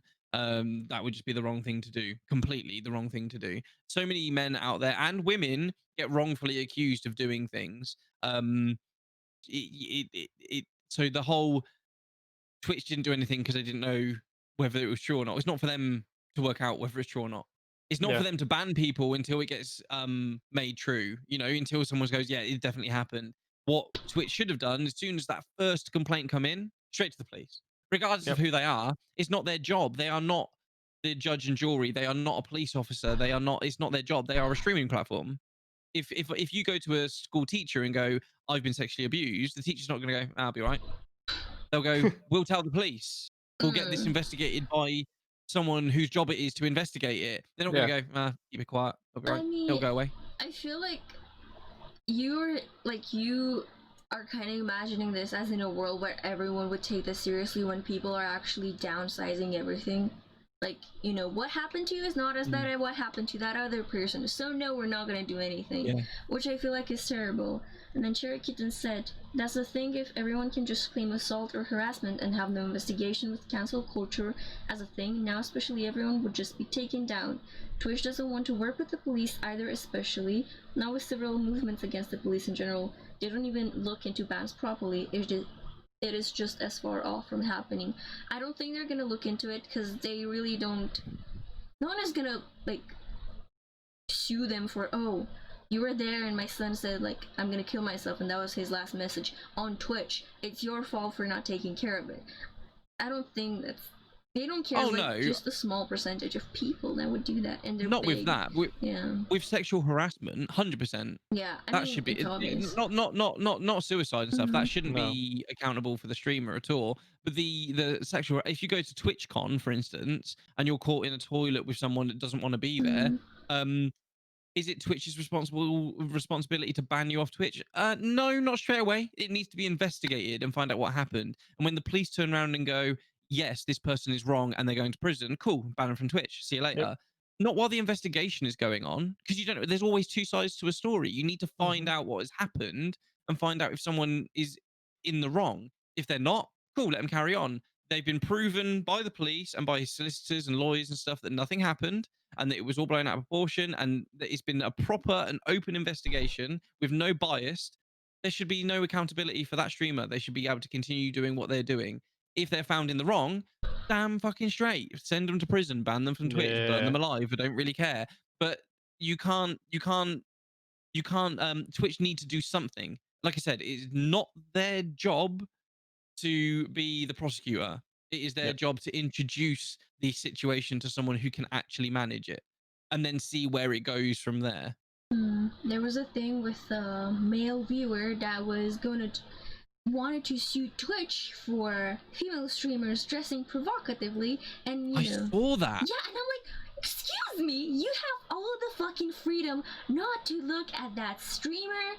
You can just close it, cover the cam, do whatever you want. What the fuck is wrong with you? That's the type Wasn't it something funny though? Wasn't it something funny, Drew? Wasn't he like blaming them for like he was saying, I'm going through too much toilet paper, I'm having to masturbate 4 times a day or something? Oh my! I And don't. he was I and don't he know. was trying to sue them for the amount of toilet roll he was going through because the girls on Twitch were too provocative, and he was blaming Twitch for it. It was Wow. mental. And then, like, you're just accusing yourself of being a pervert. I don't know what you want to Yeah. get out of this. It's like, this is a thing with, What like, the fuck? Yeah, look it up, Matt. It's actually really funny. Yeah, He's it's got like actually- 80 points. He's got like 80 things he was complaining about. I'm going through too much loo roll. I've got blisters on my hand and my penis. I've got it, mate. He was going through so much detail of the things, and it was all Twitch's fault. He was trying to sue them for like millions. It was ridiculous. my Obviously, it was God. thrown out immediately. Yeah. But the complaints he came up with was so funny, almost to the point where he must have done it as a joke. Like he couldn't have possibly been real. Mm. I mean, there's some fucked up weirdos out there, like. Okay, so There's loads of Oh my weirdos out God. there. another thing. Oh shit, that doesn't. Is like, so as a streamer, are you okay streaming on a supporting a platform that does not support those that have been harassed and or sexually assaulted? I'm not supporting Twitch. It's more like, this is just, I don't know, a platform where we can be heard. And I feel like if more people talk about this, because Twitch is not going to ban us for talking about sexual assault and how Twitch should get this thing right, you know, like, they're going to make a law, don't talk bad of Twitch. No, it's more like, I feel like that's the problem with humanity as well, because we don't take it seriously, you know, like, if this is serious shit, we shouldn't just count on Twitch to take actions. We should do something as well, because, you know, Twitch is such Things a... can only improve if you talk about them as well. Twitch would Yeah. actually Mhm. be Twitch, if they're clever, should welcome people talking about it because it's the only way to improve Yeah. on their platform and improve the Yeah. situation. It's brainstorming. No one's blaming essentially Twitch for any of it happening. Yeah. I wouldn't want to stream on Twitch, and I wouldn't want to support Twitch if they were stood here going, we believe in sexual assault, everyone should do it, it's great fun. I wouldn't have anything to do with them, obviously. Mm. But what we're saying is that they should at least, if I was to complain to Twitch right now and say Matty M has been sexually harassing me, they should immediately go, okay, we'll send it to the police and let them investigate it. Mm. That is what it should be. They shouldn't go, okay, we'll ban Matty M right now and we'll believe you. We won't investigate. And what also they shouldn't do is, okay, well, we're not going to do anything. They should do the middle one. They should immediately go straight to the police and go, we've been told this. Can you investigate it? We want nothing to do with it now. See you later. And if for instance, if someone has been sexually assaulted at a Twitch event or over Twitch, Mm. Twitch shouldn't necessarily do anything. It's not their No. responsibility to look after the person that was harassed. What they could do is, again, put them in contact with a helpline or with a counselor, but it's as a help, but it's not their responsibility because it wasn't necessarily them that put them in that situation or done it to them. But they should definitely improve. Mm. They should improve for all the things that they're doing. Any community, it doesn't matter what you're doing. Any community, a community of people in a city or a village or where you work, you are a community of people, and you're going to have good people, you're going to have bad people, you're going to have nice people, you're going to have horrible people. Twitch is a community of people, and you're going to get a massive diversity of people with all different races, religions, skin colors, beliefs, and it should do whatever it can to support every single one of them. Like, for instance, if Twitch started celebrating Christmas all the time but never celebrated any other religious things, that'd be a bit biased on their side. They need to be a non-biased page. They need to look after everybody for everything they do in any community. It's like you have your prime minister or whoever it is that runs your country. They are looking after everybody in that country and whatever needs they might have and whatever struggles they have. The reason we have a Samaritan's phone number is because people struggle. The reason we have a sexual harassment line is because people were sexually harassed. All these things are there. It's just a massive community of people in that country. Twitch is a community of people and it needs the same things to help people going through the same problems. Yes, these people can find the numbers themselves, but are they going to? Is it that easy? Twitch could make it a hell of a lot easier, and that's where they could improve. And that's where conversations like this really help. Really help. My only fear with Twitch implementing stuff about sexual harassment, like if they were to implement your idea of passing it straight on to, like, okay, yep, you've claimed this, we'll pass it on to the police in that local area. My concern is like people that like a lot of people don't like Dr. Disrespect for Mhm. whatever reason. Imagine like 100 people all complaining, and Twitch's natural like automated reaction is to send all these complaints to the local police. That's gonna like really fill up the local 100%. polices, and that could be 100%. that could be a whole new problem of itself. Like if they're sending it through some sort of automated system, like a reporting system, onto their police, that could crash the police's system. Yeah, I yeah. don't think I it mean, will, but like that's a worst case scenario. And that's my concern with like I think they should have to do something, and there should be a way for people to report it, but I just worry about their implementation of how they could effectively do it. I'm not saying it's a perfect system. I don't know the No, ins and yeah, outs of it, and you're absolutely right. Like there would be flaws in that system. Like someone could say something you don't like, you're like, right, I'm reporting you for this. yeah, But like in general public, if I knew you around Oxford and blamed you for that, and it came out that it was false and I just made it up, I'd get done for wasting police time. So there would be some form of reprimand. It could even come up with a warning if your allegations come through as false. Just be yeah. aware that there are implications that could implement you as being in trouble. Anything. I don't know. I don't know the ins and outs of it. I'm just saying, as a No, whole, Twitch could yeah, have things in place and iron out the creases, and try and work a way of keeping people safe on the internet. My kids are on the internet. It scares the shit out of me. Mm, Absolutely yeah. scares the hell out of me.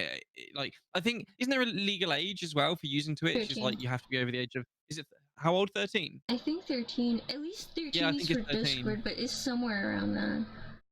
If you, because 13 I know, seems so low. if I've got a friend of mine who's a partner streamer who I won't mention, but she's always said that if anyone comes on her stream and they say they're under the age of 13, she bans them immediately. And she says that you're supposed to.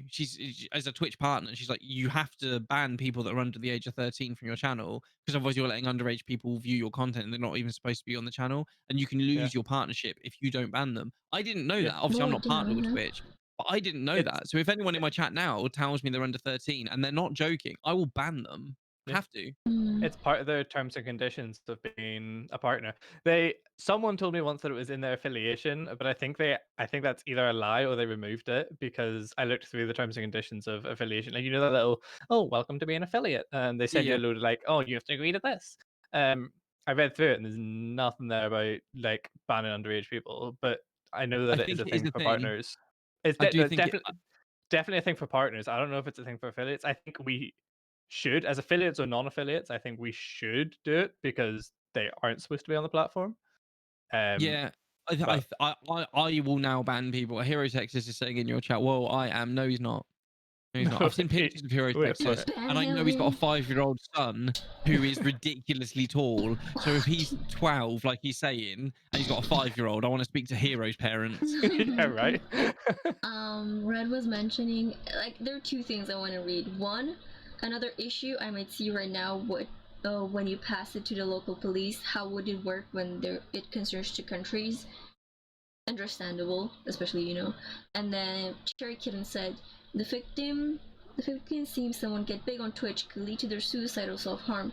Twitch allowing someone who has sexually assaulted or harassed someone to stream on their platform means they're platforming them and saying it's okay what they have done as long as it makes money for the platform. I feel like these two link. Like, there was a thing in the offline TV drama, so Fed practically did. He was dating girls and he would be like, oh, I'm in this big house, blah blah blah, and they wouldn't really be interested in him, and then he would shit talk about them, maybe on stream, maybe just with the streamer friends, and it would just give them a bad reputation, and they would be scared of saying he was just really like, maybe he was sexually assaulting them, like too touchy, too into it. This is exactly what we're saying. Twitch should ban them. That's what we are saying. We're Yeah. not saying Twitch should support them. I No. mean, that is exactly what we're saying. Twitch Yeah. should ban them. But at the Yeah. We're same not saying time, they should support them. I do feel like everything needs to be founded. You need proof, because everyone can Yeah. come with false accusations, and it's not like just go to the police and then it's like takes a few Well, months until it's done. It's like, if someone said that they would have been sexually assaulted by someone who lives in another country, the first question that needs to be asked for by the police is, how did you meet them? mm, Where, Yeah. where did you meet up? And if they go, oh, it was at the local shop, which shop? and then you can immediately find out how did you fly there? Where's your flight ticket? It's like if Yeah. they're in another country, it's easy to prove or disprove. And if they say, oh, they were sending them illicit messages or pictures, Show me cool, the show us on your pictures. phone. Yeah. Yeah, Yeah. yeah, So the fact that they're in another country is makes it even easier to investigate. It's Yeah. much easier. Because everything is online these days, and you can just see everything. 100%. Mm-hmm. I want another beer. Well, I feel like we should get close to the end as well because it's almost 3 hours. Yeah. So Yeah. Sorry, I yeah. can talk a lot. We can as well. Don't worry. It's fine. Yeah, you're really into everything that you're saying, so that's really good. And you have an opinion on everything. That's good as well. I'm It's really super good. opinionated. That's And what if we you like. want, we can Content. we can do this again in say another like 3 years when I'm really famous. Oh, Yes. okay. Yeah. So if Twitch remains silent. Yeah. So if Twitch remains silent about it all, what do you take that as? Well, it's not Twitch's responsibility to advertise or talk about it. Yeah. So if like if Twitch started saying we've banned this person for sexual harassment, that's wrong. That's defamation of name. They can't do that. Should not be saying that. They shouldn't say anything along those lines. They shouldn't talk about. They shouldn't advertise it. They can advertise they've banned someone, but they can't say why. Nope. They can't absolutely not. They if a report goes in, they shouldn't say anything. They should stay completely silent. They shouldn't say a thing until the police come back to them. There's Even There was Why even not? that thing with was it Dr. Disrespect? He got banned for a while. Yeah. He is For banned. something. Is he still banned? I didn't know. I haven't been He's following it since. perma-banned from Twitch. He's never coming back from Twitch. And also, Tim the Tatman and Ninja and all the other streamers have been told if they're streaming and he's not Ninja, sorry, because he was on Mixer, but all the other streamers have been told if they're streaming, they can't stream with him. They do not want Dr. Disrespect on the Twitch platform, whether it's his stream or joining a friend under any circumstances. So I don't know what happened there. There's a lot of rumors going around, but Twitch announced that they had banned Dr. Disrespect due to legal implications. Yes. I don't That think was it. that's right. I don't think No. they should. I don't think they should say due to legal implications. I think No. they should just say we have officially permabanned Dr. Disrespect. That's it. There Job done, shouldn't. There shouldn't have been any, because now there's all those rumors going around of sexual assault. Oh, he murdered someone. Oh, all this other stuff. Well, the sexual assault one was thrown out straight away because his wife then tweeted that they're happily married. There hasn't been anything along those lines, Yeah. and you can remove any thoughts of the sexual harassment thing completely. Yeah. So they were removed because no wife is going to support their husband if they know their husband has gone 100%. around and done these things. Well, you'd like to think so, at least. Mm. So that was thrown out, but no one really knows why. Twitch shouldn't ever advertise why someone's been banned. That's up to No. the streamer. Yes. But if someone is banned, then they certainly they say we've banned them. End of. Happily say it, but just we've permabanned just to let. I think it's nice because it lets everybody know. I don't think advertising it doesn't help them, but I think they should definitely say it to let everybody know. Yeah, have in fact permabanned that is a fact. But the fact that they said we've permabanned Dr. Disrespect due to legal implications, that was fucked up. Right. No. Doesn't sit right at all. Yeah. It says they ban people for hate speech is the same sort of thing. They have come out and stated why a ban happened when someone, there was a thing, someone just kept on swearing for 5 minutes straight using the N-word and cunt and shit like that, and they got banned. I don't know if it was perma-banned or just, that wouldn't have been a perma-ban. No, you can use any language you want. As horrific as it is, you can use the N-word on Twitch. You can. They're not really bothered about it because in certain cultures, it's just in their vocab. No, he was white. That was the problem, I think. But they don't really look at that sort of language. Now, I personally, in my private life, I don't use that word. I don't use the C word because I just think it's a bit too vulgar. I don't like the sound of it. But they don't really look at that. Hate speech, absolutely, they ban on. But I think I could be wrong, and if anyone knows better than me, but I'm pretty sure the N-word is pretty open. People, I know there's a load of DMCA music stuff, but a lot of music that people were playing on their streams had it in there. And Ninja even said it, didn't he, on Twitch? He said it once. People have clipped it, and it's this big thing, but he was like, it was in a song. It's Mhm. sometimes I've seen cases where it hasn't been the main focus, but it has been listed as a reason for a I'm ban. not sure. But it's Mm. not. It's rarely the main focus of a ban.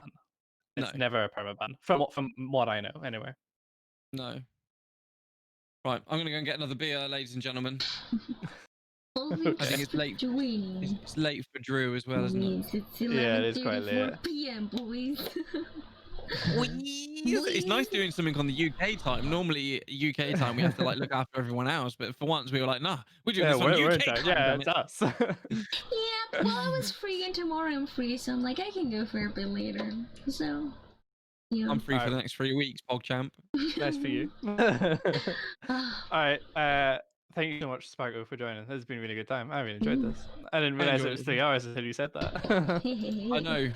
Neither did I. Sorry about that. I need to go and get some food I haven't even eaten. Same. Well, enjoy your So, food, both of you.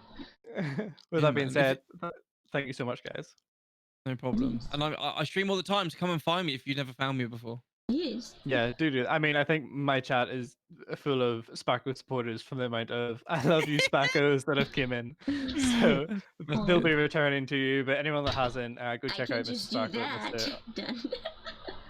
Hey, my Cute. guest button was a little fucked up today, so we're gonna ignore it. have to Wow. You know what, guys? For those of you that don't know behind the scenes, these two really well organized. Really well organized, by the way. Hey, at least we didn't go live until we organized everything, okay? Because we usually kind of go live and then we figure out stuff. Yeah, we used to go live and we were still sorting it out. Oh my god. It was great. I have a feeling I teach these guys a lot. I expect you to. Use Twitter more, Right. Drew. Yes. Yeah, Drew, get on Twitter. Get on Twitter and Instagram more. Hmm. Alright, guys, Yeah. thank you so much. No problem. I Bye-bye. love you all and I'll see you later. Love you. Bye. See you later.